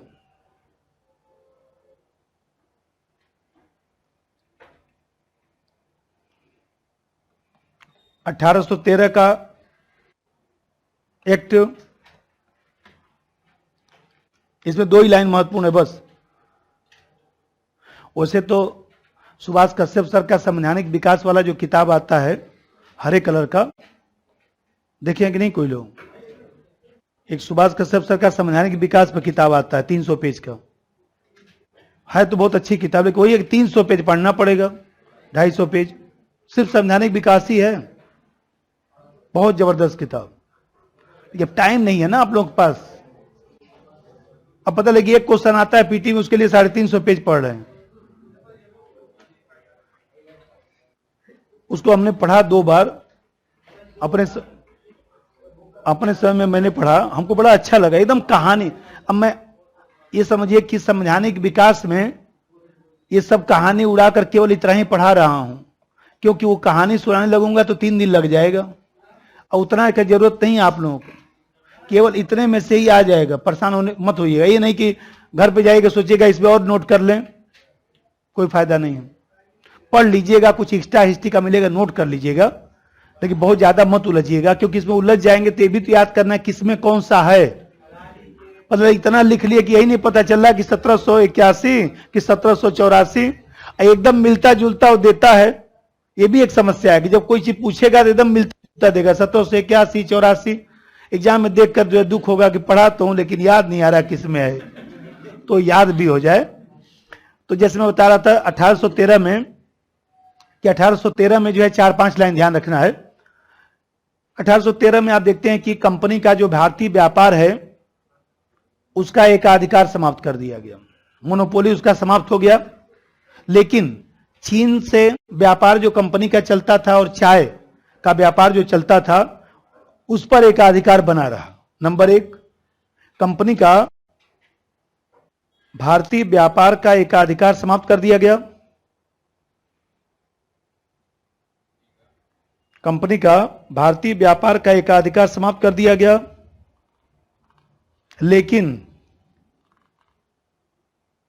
लेकिन चीन से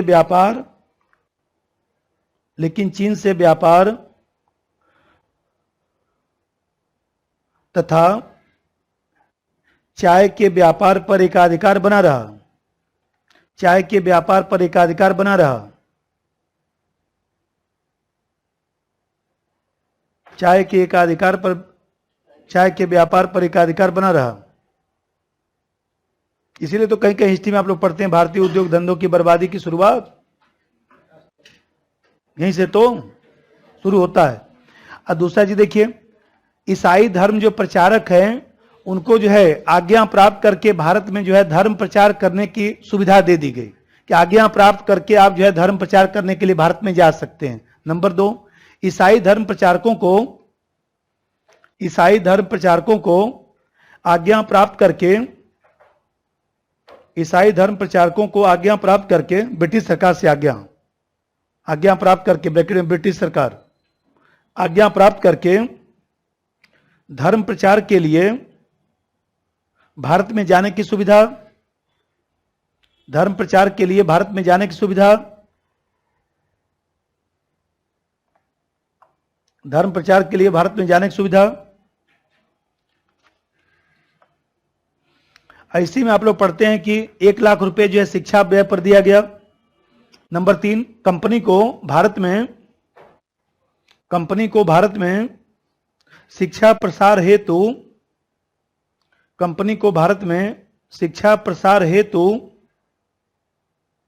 1 लाख रुपए खर्च करने की व्यवस्था। कंपनी को भारत में शिक्षा प्रसार हेतु 1 लाख रुपए खर्च करने की व्यवस्था।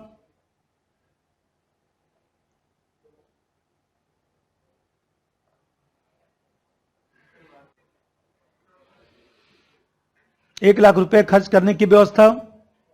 और जानते हैं कि अब यहां पर ये कहा गया कि जो बंबई है, मद्रास है, कलकत्ता है, यहां की जो सरकार चल रही है, तो आप जानते हैं कि यहां की जो सरकार चल रही है, जो विधि बन रही है, तो अभी तक अनुमोदन की व्यवस्था नहीं थी। यहां पर पहली बार अनुमोदन की व्यवस्था की गई कि ब्रिटिश संसद एक बार उसका अनुमोदन करेगा, उसके बाद ही नियुक्ति किया जाएगा। और गवर्नर जनरल और सेनापति की नियुक्ति में भी ब्रिटिश सरकार का जो है अनुमोदन लिया जाएगा। यहां पर जो है पहली बार यह कहा गया कि नहीं, ब्रिटिश सरकार की सहमति जरूरी है। भले वो नियुक्ति नहीं करेगा, ब्रिटिश क्राउन से नियुक्ति नहीं होगा, लेकिन एक बार बताया जाएगा कि भाई हम फला नियुक्ति कर रहे हैं, जिससे एक बार जो है उसकी सहमति मिल जाए। एक पॉइंट और लिख दीजिए, बंबई, मद्रास, कलकत्ता, बंबई, मद्रास, कलकत्ता, बंबई, मद्रास, कलकत्ता सरकारों द्वारा जो भी विधि बनाई जाएगी, बंबई, मद्रास, कलकत्ता सरकारों द्वारा जो भी विधि बनाई जाएगी, ब्रिटिश संसद द्वारा जो भी विधि बनाई जाएगी, ब्रिटिश संसद द्वारा अनुमोदन होने के बाद ही, ब्रिटिश संसद द्वारा अनुमोदन होने के बाद ही लागू किया जाएगा। इसी तरह गवर्नर जनरल और सेनापति की नियुक्ति में भी, गवर्नर जनरल और सेनापति की नियुक्ति में भी ब्रिटिश सरकार के सहमति की बात की गई। गवर्नर जनरल और सेनापति की नियुक्ति में भी, गवर्नर जनरल और सेनापति की नियुक्ति में भी ब्रिटिश सरकार के सहमति की बात की गई।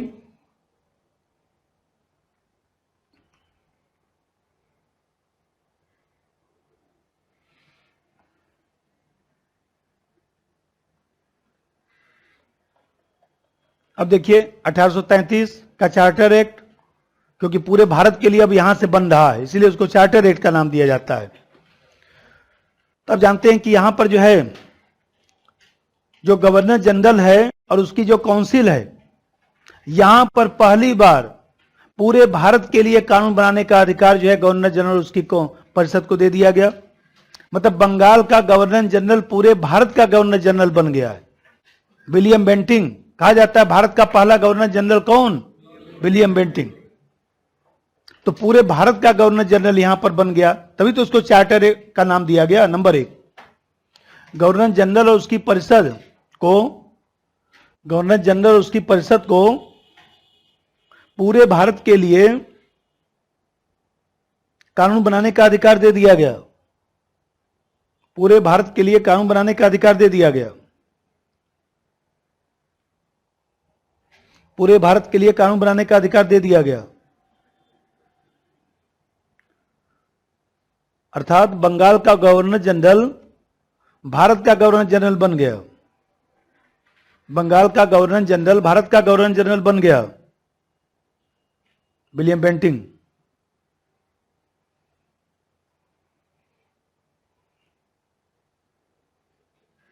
नंबर 2,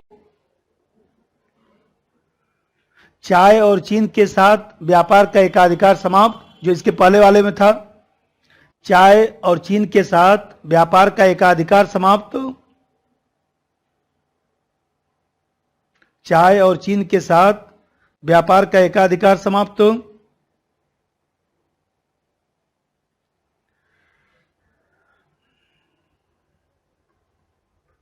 देखिए, इसके पहले आप देख रहे हैं कि अंग्रेजों को अनुमति पत्र के माध्यम से भारत में जाने का धर्म प्रचार के लिए, किसमें? 1813।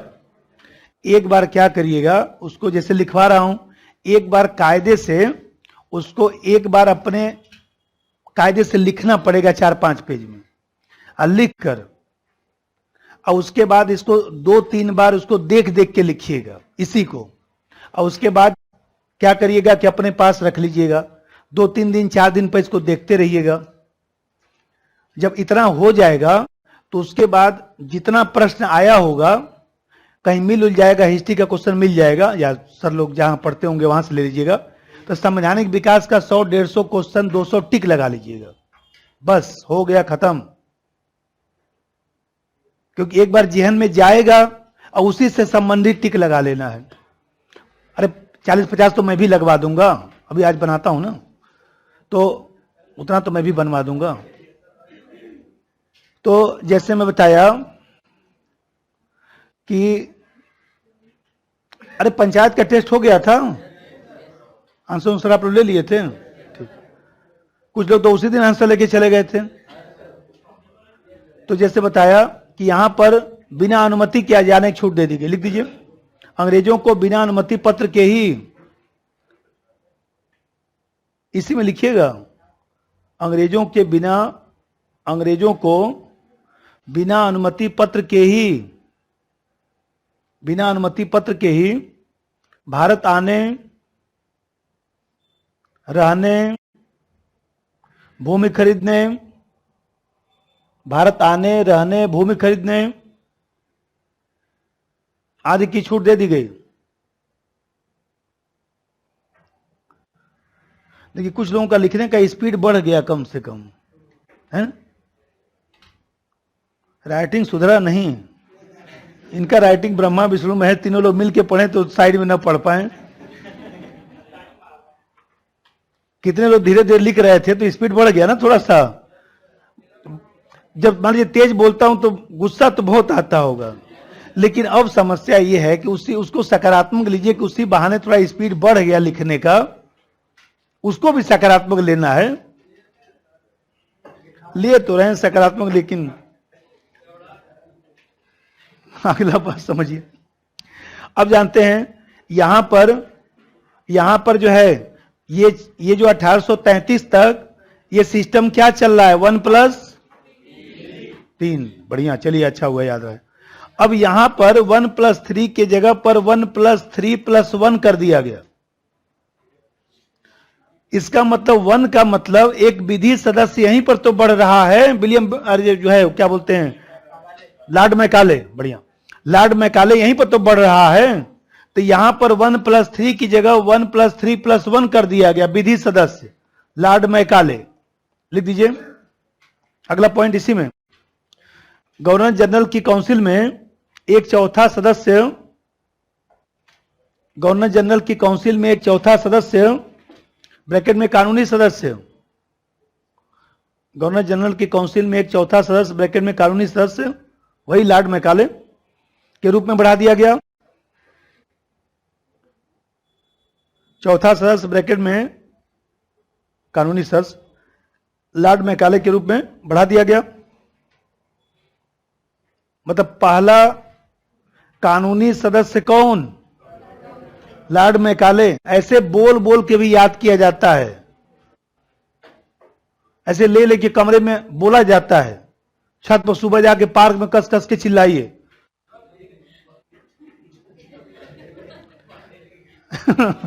जाके सही में मत चिल्लाने लगेगा, पता नहीं कि पार्क में चिल्ला रहे हैं सुबह 1813 का अधिनियम, अगल बगल वाले बोले अरे कि गड़बड़ा गया क्या बच्चा ये।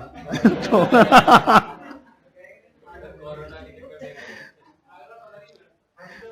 अब हम लोग जमाने में सही में हम लोग चिल्लाते थे, जाके पार्क में जहां कोई दिखाई न देता हो दूर दूर तक, वहां जाकर ले जाकर अपना कस कस के बोलते थे 5-5 बार, जब तक दिमाग गर्म न हो जाए, फिर बोल के आते थे।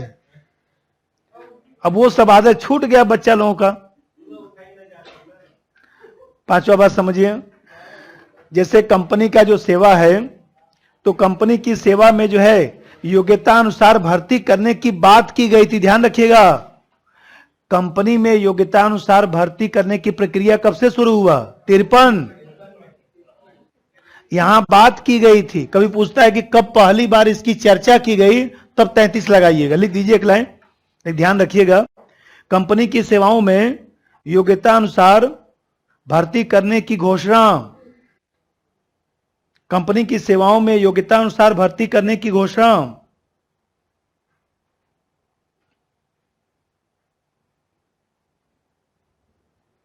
योग्यता अनुसार भर्ती करने की घोषणा।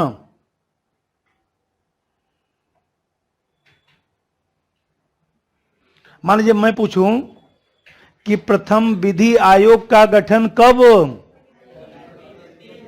33 अभी बताया हूं, 1833। अरे वही तो प्रथम विधि आयोग था लॉर्ड मैकाले का। थोड़ा सा अगल बगल हट के भी सोच लेते हैं, सेंटेंस बदल देता तब भी सोच लेते कि अच्छा ठीक है, वो घबराते नहीं है उसमें, एकदम लकीर का फकीर बन के नहीं सोचना चाहिए। अभी बोला हूं पहली बार विधि सदस्य लॉर्ड मैकाले जोड़ा गया, तो लॉर्ड मैकाले की अध्यक्षता में तो प्रथम विधि आयोग बनाया गया था। आप जानते हैं कि दास प्रथा की समाप्ति, तो दास प्रथा की जब समाप्ति कर दिया गया, तो इसी अधिनियम के तहत जो है दास प्रथा की समाप्ति का भारत में सब लागू किया गया। तो लिख दीजिए एक लाइन, भारत में दास प्रथा को विधि के विरुद्ध घोषित किया गया, दास प्रथा को विधि के विरुद्ध घोषित किया गया। दास प्रथा की समाप्ति सीधा लिखिए। कानून कब बना था? 1843 ब्रैकेट में 1843, 1843 में कानून बनाया गया। इसके बाद ही तो जो है इंडियन डायस्पोरा वाला सब शुरू होता है। ये जो लिखे हैं ना, कंपनी में योग्यता अनुसार भर्ती घोषणा की गई, वहां ब्रैकेट में लिख दिएगा 1853 में लागू हुआ था, क्योंकि ये एक बार हमसे गलती हो चुका है। जैसे एक बार हम लोग के समय में क्वेश्चन आया था कि योग्यता अनुसार भर्ती कब से लागू, और अब उस समय पढ़ते समय हम लोग ध्यान दिए नहीं, अब 1833 लगा दिए, घर पे आकर पता चला कि इसमें घोषणा किया गया था, उसमें लागू किया गया था, और लागू पूछा था। तो जब लागू पूछेगा कि कब से योग्यता अनुसार भर्ती की प्रक्रिया लागू हुआ, तो 53, और कब पहली बार कहा गया, तो 33। ठीक है, अब एक और बताइए, केंद्रीकृत शासन प्रणाली की शुरुआत कब से? केंद्रीकृत शासन प्रणाली की शुरुआत कब से? 33। अरे अभी बताया कि गवर्नर जनरल पूरे भारत का गवर्नर जनरल बन गया, तो केंद्रीकृत शासन प्रणाली भी पूछूंगा तो 33 ही तो लगाएंगे, लिख दीजिए उसमें कहीं, केंद्रीय शासन प्रणाली की शुरुआत, उसका मतलब वही तो निकला। अब इतना नहीं समझेंगे तो कैसे होगा। इतना तो थोड़ा बहुत तो कॉमन सेंस एग्जाम में पकड़ना पड़ेगा, क्योंकि एकदम हूबहू नहीं लिखता है ना, वो तो हमको जो याद आ रहा है मैं भी बता रहा हूं, थोड़ा सा घुमाता है, घुमा कर देखता है कि आप पकड़ पा रहे हैं कि नहीं, तो उसमें थोड़ा सा शांति से सोचेंगे तो याद आएगा। उतना तो स्कोप देता है कि आप पकड़ लेंगे, यदि पढ़े हैं तो पकड़ में आ जाएगा। लेकिन अब ये कि घबरा घबरा के सोचेंगे तब तो फिर और घबराएगा ना। 1853 का एक्ट, 1853 का एक्ट। अब देखिए, अब देखते हैं कि ये जो है, अब पूरा भारत का गवर्नर जनरल जब बन गया तो उसके ऊपर जिम्मेदारी ज्यादा आ गया। अब बंगाल का जो है प्रशासन सब गड़बड़ होने लगा, तो 1853 में जो है देखा जाए तो पृथक लेफ्टिनेंट गवर्नर की नियुक्ति की गई। देखिए क्या हुआ बताइए।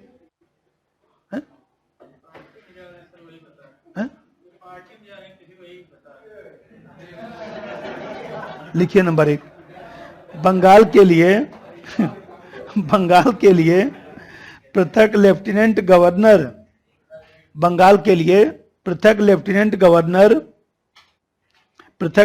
गवर्नर उपराज्यपाल की नियुक्ति की गई।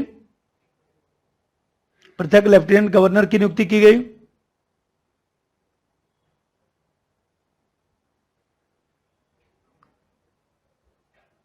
नंबर 2, कंपनी के कर्मचारियों की नियुक्ति के लिए प्रतियोगी परीक्षा की व्यवस्था, वही आईसीएस। कंपनी के कर्मचारियों की नियुक्ति के लिए प्रतियोगी परीक्षा की व्यवस्था, प्रतियोगी परीक्षा की व्यवस्था।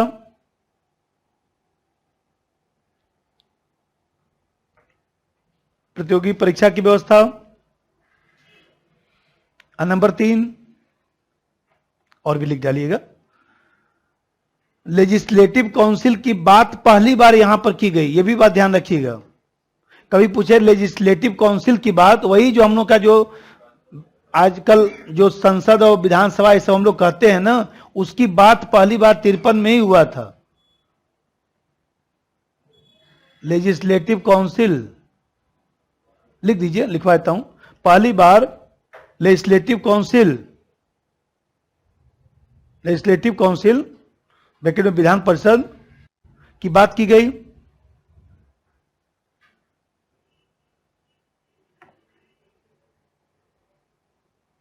मतलब यहां लेजिस्लेटिव काउंसिल का मतलब विधायिका। कभी पूछे विधायिका की बात पहली बार, बात ध्यान रखिएगा, बात की गई है। बनेगा आगे।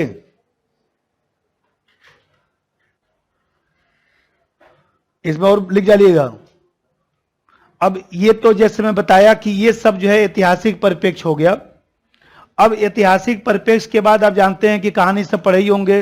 1857 की क्रांति हुआ, और 1857 की क्रांति होने के बाद जो है वो देखा जाए तो सब स्थिति बदल गया। और 1857 की क्रांति के बाद जो है संपूर्ण शासन जो है क्राउन के पास ट्रांसफर हो गया, ब्रिटिश संसद के पास ट्रांसफर हो गया। तो आप देखते हैं कि अब ये जो राजनीतिक जो इसका परिप्रेक्ष्य है, राजनीतिक जो परिप्रेक्ष्य है, तो राजनीतिक परिप्रेक्ष्य में जो है 1858 का अधिनियम, तो 1858 का जो अधिनियम है, तो आप जानते हैं कि संपूर्ण शासन ब्रिटिश संसद के पास आ गया।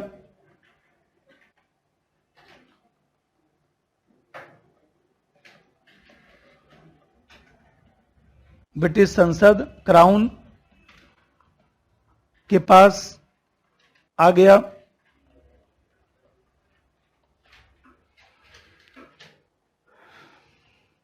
और ये 1858 का अधिनियम कौन तैयार किया था?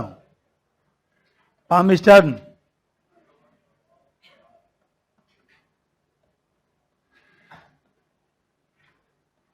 पामस्टर्न ने तैयार किया था।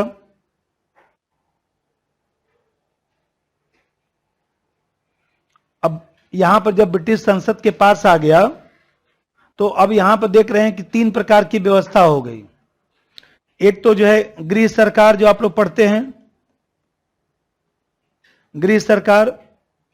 तो गृह सरकार का मतलब यहां पर यह हुआ कि जो ब्रिटेन में जो भारत सचिव कह सकते हैं, भारत सचिव और उसकी परिषद, सेक्रेटरी ऑफ स्टेट जिसको कहते हैं आप लोग। एक हो गया भारत सरकार, मतलब केंद्रीय सरकार। एक हो गया प्रांतीय सरकार। ये 3 तरह की सरकार बन गई। अब समझिए, ये जो गृह सरकार है, तो गृह सरकार का मतलब जो भारत सचिव है, ये भारत सचिव जो है ब्रिटेन का मंत्री होता था। भारत सचिव जो है ये ब्रिटेन का मंत्री था, ब्रिटेन का मंत्री। और ये देखा जाए तो इसको हमने ए मान लिया, इसको हमने बी मान लिया, इसको हमने सी मान लिया, तो ये यही लोग निर्णय करते थे। ए से निर्णय होता था बी की तरफ आता था, अब बी से निर्णय सी की तरफ आता था। मतलब यहां से ऐसे ये व्यवस्था बी और सी, मतलब पूरा जो है ये पद सोपानी व्यवस्था था ऐसे। मतलब भारत की संप्रभुता ब्रिटिश सरकार में हस्तांतरित हो गई। और यहां पर देखते हैं कि ये जो भारत सचिव है ब्रिटिश मंत्रिमंडल का सदस्य था। तो भारत सचिव किसके प्रति उत्तरदायी था? ब्रिटिश जनता के प्रति, हाउस ऑफ कॉमन्स के प्रति। तो इससे हम लोगों को कोई लेना देना नहीं, यही सब आदेश निर्देश दे रहा है। और यहां पर भारत सरकार के स्तर पर आप देख रहे हैं कि भारत सरकार के स्तर पर जो है अब सीधा क्राउन द्वारा नियुक्ति होने लगा गवर्नर जनरल का। तो गवर्नर जनरल का नाम बदलकर क्या हो गया? वायसराय। तो गवर्नर जनरल को अब वायसराय कहा गया, क्योंकि क्राउन का प्रतिनिधि था, क्राउन का प्रतिनिधि ये था। और वायसराय हो गया, और साथ ही साथ वायसराय के साथ उसकी परिषद बना दी गई। और यहां पर जो ब्रिटिश भारतीय प्रांत थे, यहां पर गवर्नर होता था, और गवर्नर के साथ जो है उसकी परिषद होती थी, लेकिन उसको अधिकार नहीं था।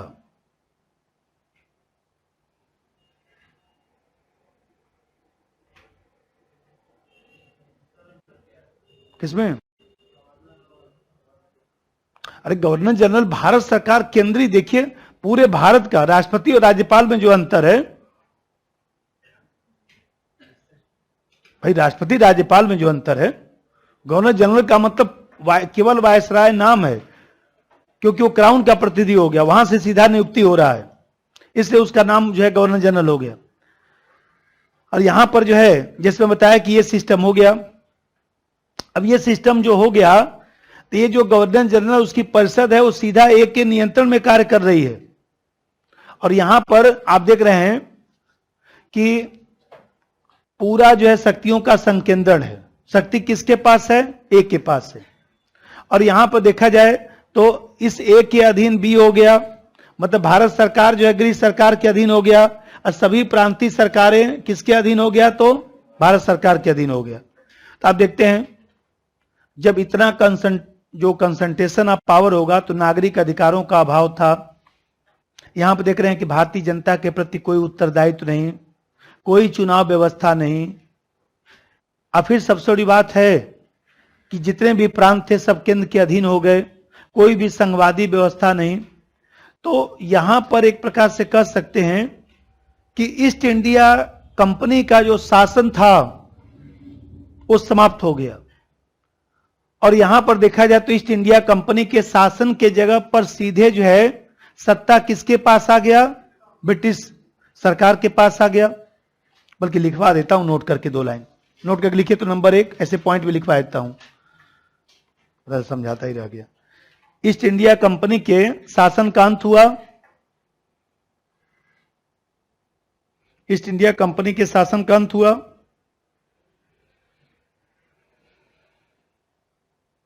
और भारत का शासन सीधे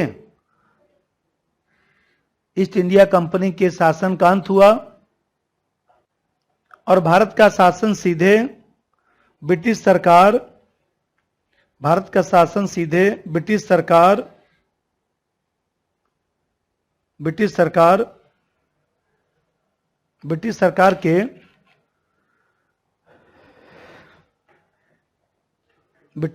के हाथ में आ गया, मतलब क्राउन के नियंत्रण में, उतना समझ ही रहे हैं,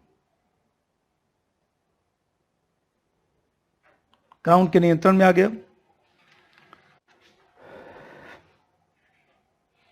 नंबर 2, भारत के सभी प्रांत केंद्र के अधीन हो गए, भारत के सभी प्रांत केंद्र के अधीन हो गए। भाई बी के नियंत्रण में सी हो गया ना सब। इस तरह एकात्मक व्यवस्था दिखाई देती है, इस तरह एकात्मक व्यवस्था दिखाई देती है। ये संघीय व्यवस्था नहीं है, ध्यान रखिएगा, एकात्मक व्यवस्था दिखाई देती है।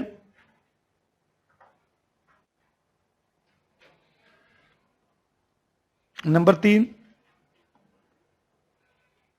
भारत सचिव तथा उसकी परिषद, भारत सचिव तथा उसकी परिषद ब्रिटिश जनता के प्रति उत्तरदायी थी, ब्रिटिश जनता के प्रति उत्तरदायी थी।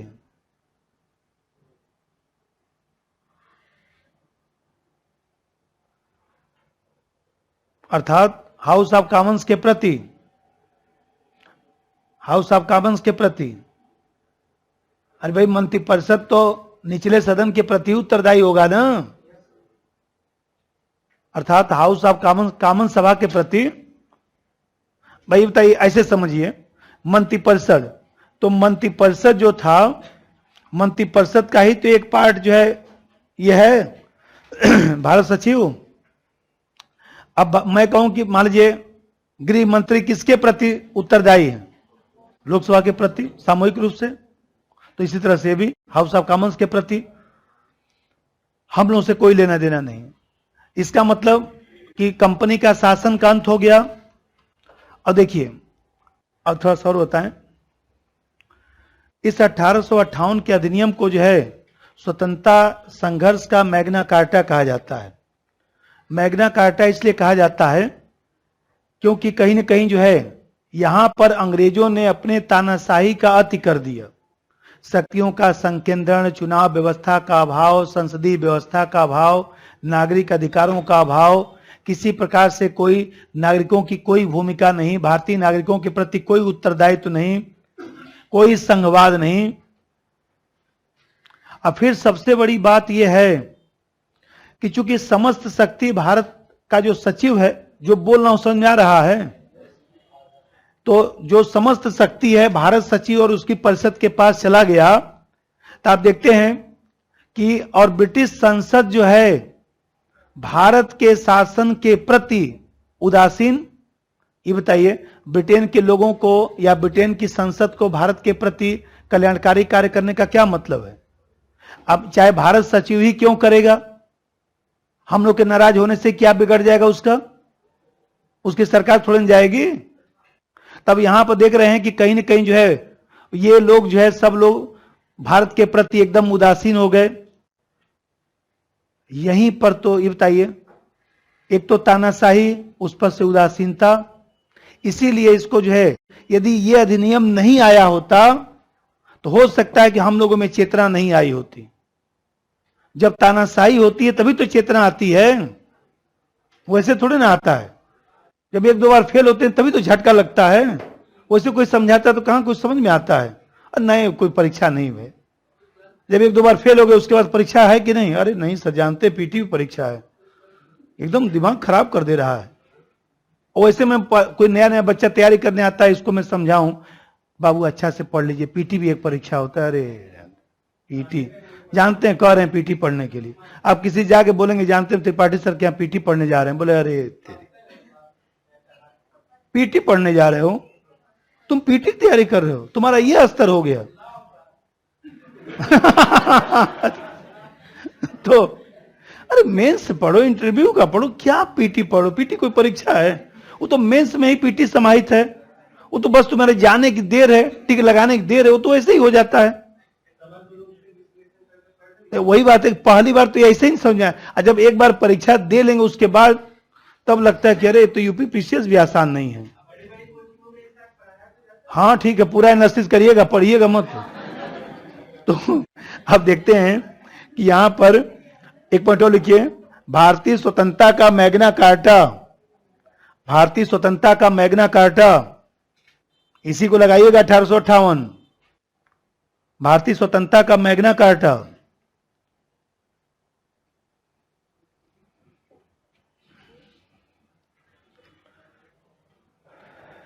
ठीक है, बढ़िया। अब जो कहानी सुना रहा था उसी में भटक गया, ये कहानी सुना रहा था, इसमें कहानी हिस्ट्री हमको बताएं, हिस्ट्री ज्योग्राफी ये सब ऐसा सब्जेक्ट है, एक बार यदि पूरे सिस्टम से समझ लीजिए तो आपका जल्दी पीटी में क्वेश्चन गलत ही नहीं होगा। एक बार केवल सिस्टम से समझना होता है, मतलब ऐसा नहीं है मध्यकाल में हो चाहे मान लीजिए आधुनिक भारत हो, पूरा एक बार व्यवस्थित तरीके से समझना है, टाइम तो देना ही पड़ेगा।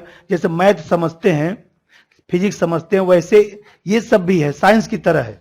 ऐसा नहीं कि उसमें पूरा तारतम्यता है, क्योंकि एक बार जब समझ लेंगे तो कुछ क्वेश्चन आएगा तो पकड़ में आ जाता है कि कौन सा किधर से आंसर होगा। तो आप जानते हैं कि जब ये लोग उदासीन हो गए भारतीय जनता के प्रति, तो अब जो है उस समय महारानी विक्टोरिया, तो महारानी विक्टोरिया का घोषणा पत्र आया था 1 नवंबर 1958 को, और इस घोषणा पत्र में जो है भारतीय जनता को संतुष्ट करने का प्रयास किया गया, क्योंकि ब्रिटेन को लग गया था कि अब जो है 1857 की क्रांति तो सफल नहीं हुई, लेकिन अब यदि भारतीय जनता नाराज हुई अब कोई भी बचा नहीं सकता है, क्योंकि आम जनता का अब जो है देखा जाए तो धीरे धीरे जुड़ाव होना शुरू हो गया था। एक लाइन लिखिए तो नोट करके, और 1 नवंबर 1958 को महारानी, अरे 19 का 1858 को महारानी विक्टोरिया का घोषणा पत्र आया। क्यों आया तो समझी गए, महारानी विक्टोरिया का घोषणा पत्र आया ब्रैकेट में भारतीय जनता को संतुष्ट करने के लिए,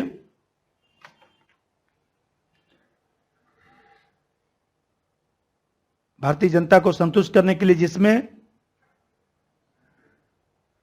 निम्न मुख्य बातें थी। ये भी पूछता है कभी कभी एग्जाम में कि कौन सी बात नहीं थी।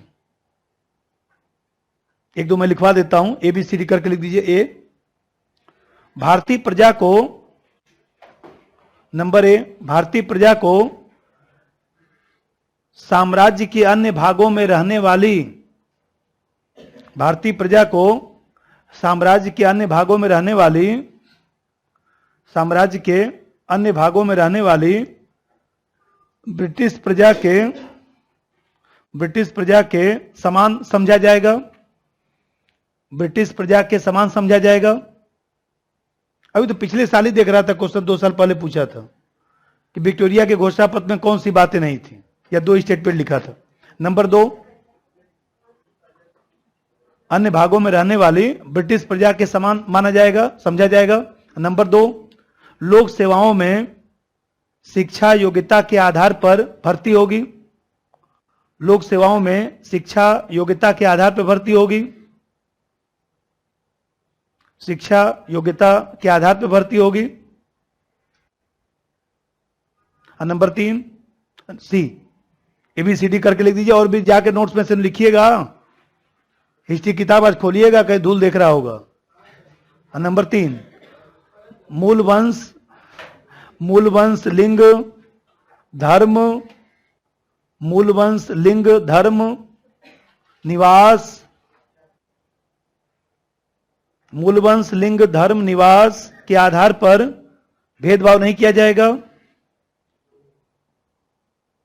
मूल वंश लिंग धर्म निवास के आधार पर भेदभाव नहीं किया जाएगा। और डी, भारत के लोगों की भौतिक आबलिक नैतिक उन्नति भारत के लोगों की भौतिक आबलिक नैतिक उन्नति के उपाय लागू किए जाएंगे, उपाय लागू किए जाएंगे, उपाय लागू किए जाएंगे।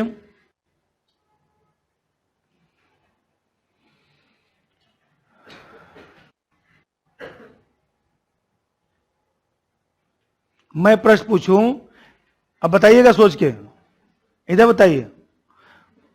Board of director, board of control कब समाप्त किया गया? 1858। बढ़िया। अरे भाई, जब भारत सचिव बनाया गया तभी तो समाप्त हुआ, ऐसे सोचा करिए। उसी सब सिस्टम को तो समाप्त करके भारत सचिव उसकी परिषद लिख दीजिए कहीं पर, नहीं तो पता वो भी गलत कर चले आए।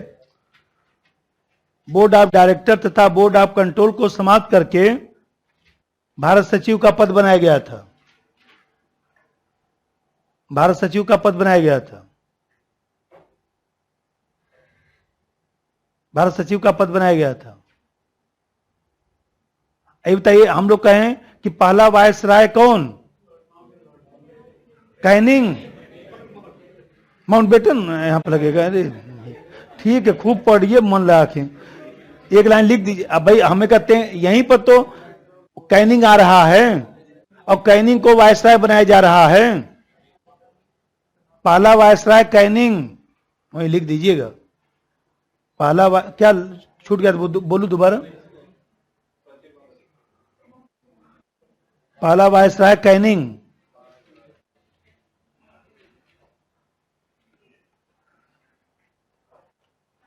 पहला वायसराय कैनिंग हो जाएगा। 1858 का अधिनियम। अब यहां पर ध्यान रखना है कि जो 1858 का अधिनियम है उसमें जो है, अब इसके बाद आप देखते हैं कि पूरा ये सिस्टम चल रहा है, पूरा सिस्टम चल रहा है। इसका मतलब ये है कि जैसे ऐसे समझिए, अब इसको आप ABCD लिख दीजिएगा, पूरा मैं नहीं लिखूंगा, A, B और C। अब यही सिस्टम जो 1858 के बाद जो है 1861 का अधिनियम आता है, बस बनाइए 1861 का अधिनियम। और 1861 का जो अधिनियम आता है इसमें आपको केवल वही तीन चीज जानना है, A, B और C। A का मतलब गृह सरकार, B का मतलब भारत सरकार और C का मतलब प्रांतीय सरकार।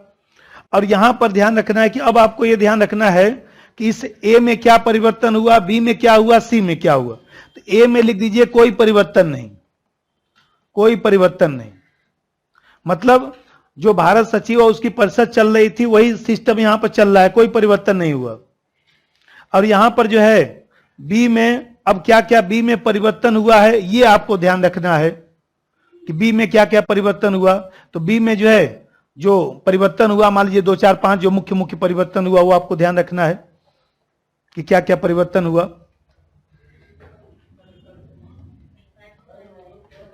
अब पहला बात समझिए, एक नंबर, जैसे आप लोग पोर्टफोलियो पढ़ते हैं तो पोर्टफोलियो पढ़ते हैं तो किस अधिनियम में? 1861 में। अब देखिए आप लोग इतिहास में रटते हैं कि पोर्टफोलियो की शुरुआत किस वायसराय ने की? कैनिंग। तो कैनिंग क्यों रटते हैं? क्योंकि इसके पैरेलल कैनिंग ही तो आ रहा है ना, यहां पर कैनिंग है ना, तो इसी के पैरेलल तो वायसराय जो पढ़ रहे हैं वापस में मिलता चला जाता है। कि पूछा कि भाई हमें कहते हैं कि पोर्टफोलियो विभागीय, विभाग की शुरुआत किसने किया? तो कैनिंग। विभाग की शुरुआत किस अधिनियम में किया गया? तो 61। नंबर 1 विभाग की विभागीय बंटवारा, पोर्टफोलियो उसको बोलते हैं, लिख देता हूं, विभागीय बंटवारा। और नंबर 2 अध्यादेश जारी करने का अधिकार।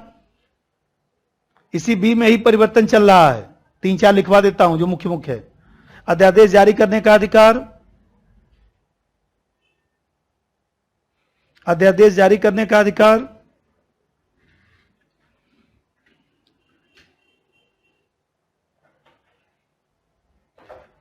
और यहां पर समझिए तीसरा नंबर समझिए, जैसे आप देखते हैं कि जो हम लोग के यहां जो है वो देखा जाए, बता रहा हूं, यहां पर जो ये गवर्नर जनरल जो चल रहा था, पहले समझाना पड़ेगा ना, ये जो वायसराय और परिषद चल रही है, ये जो वायसराय और परिषद चल रही है, इसको हम क्या बोलेंगे, विधायिका बोलेंगे कि कार्यपालिका? कार्यपालिका। जब सब लोग बोल देंगे तब बोलिएगा कार्यपालिका। कार्यपालिका। तो अब यहां पर तो ये कार्यपालिका हो गई। तो यहां पर देख रहे हैं कि अभी तक विधायिका नहीं दिखाई दे रही है। 1861 में जो है देखा जाए तो पहली बार विधायिका एकदम अब प्रत्यक्ष रूप से दिखाई दे रही है। कैसे? तो याद करिए जरा इतिहास को कि यहां पर बनारस के नवाब, दिनकर राव, पटियाला के नवाब, ये सब लोग जो है देखा जाए तो अंग्रेजों ने जितने भारत के चापलूस थे सबको इकट्ठा किया और इन लोगों को बैठाया। और जब अंग्रेज कुछ भी बोलते थे तो अंग्रेज बोलते थे बस आप लोग हाथ ऊपर करिएगा और आप लोगों को जो है हम लोग पहले बता देंगे कि कब आप लोगों को हाँ बोलना है, कब आप लोगों को ना बोलना है, इतना ही बस आप लोगों को करना है। तो ये लोग जो है देखा जाए तो ये अतिरिक्त सदस्य के रूप में जो है 10 लोगों को शुरू में रखा गया था और सिर्फ 10 लोगों को रखा गया था। 10 लोगों में से जो है 6 से 7 लोग अंग्रेजों के भयंकर चापलूस थे। नंबर 3, सर्वप्रथम प्रतिनिधित्व प्रदान किया गया नहीं, वही तो मैं समझा रहा था। अब अंग्रेजों ने पहली बार विधायिका बनाया यहां पर, तभी तो भारत के कानून बन रहा है, लेकिन ये अभी तो बताया हूं कि ये विधायिका नहीं है, कार्यपालिका है। हाँ, लेकिन अब देखिए अंग्रेजों ने क्या किया कि ये अब भारत सरकार के स्तर पर अंग्रेज दिखाने के लिए विधायिका बना रहे हैं। यही तो समझा रहा हूं, दिखाने के लिए विधायिका बना रहे हैं, क्योंकि अंग्रेज अब सुधार कर रहे हैं ना, इसी के लिए तो हम लोग इसको संवैधानिक सुधार पढ़ते हैं। तीसरा नंबर, सर्वप्रथम प्रतिनिधित्व प्रदान किया गया। सर्वप्रथम प्रतिनिधित्व प्रदान किया गया जिसमें 10 सदस्यों को रखा गया।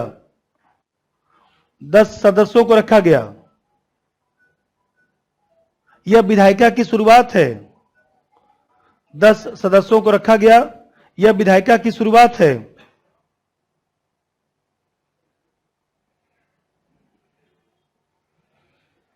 कानून बनाने में इसे भागीदारी दिया गया, यह विधायिका की शुरुआत है। कानून बनाने में भागीदारी दिया गया, कानून बनाने में भागीदारी दिया गया।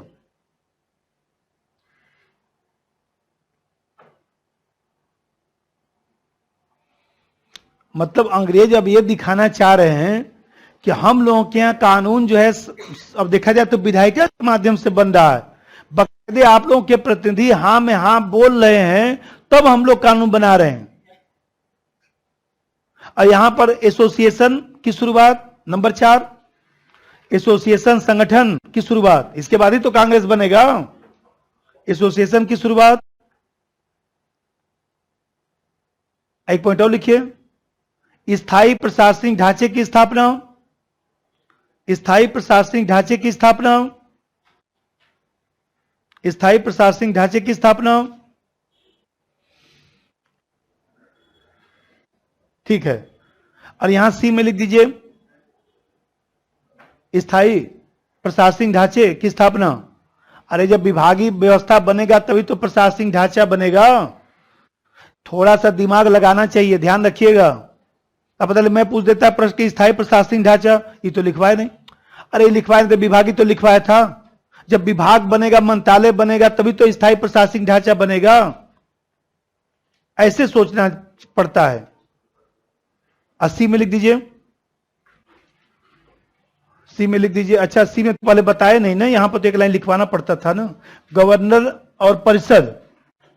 अरे अच्छा हाँ, ये तो ठीक ठीक ठीक, सही सही सही।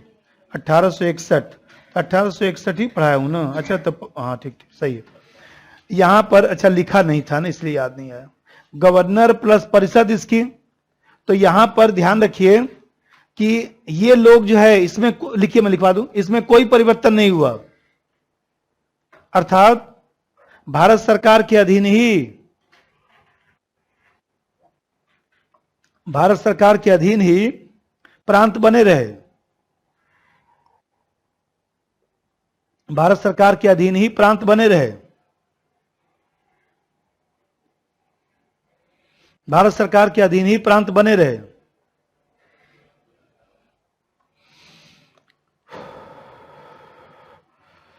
ठीक है, और एक चीज ध्यान रखिएगा, 1892 छोड़ रहा हूं बस 1 मिनट में, ऐसे बना लीजिए बस, जिससे हमको कल लिखने में आसानी रहेगा। इसमें ABC बस बना लीजिए। 1892 का एक्ट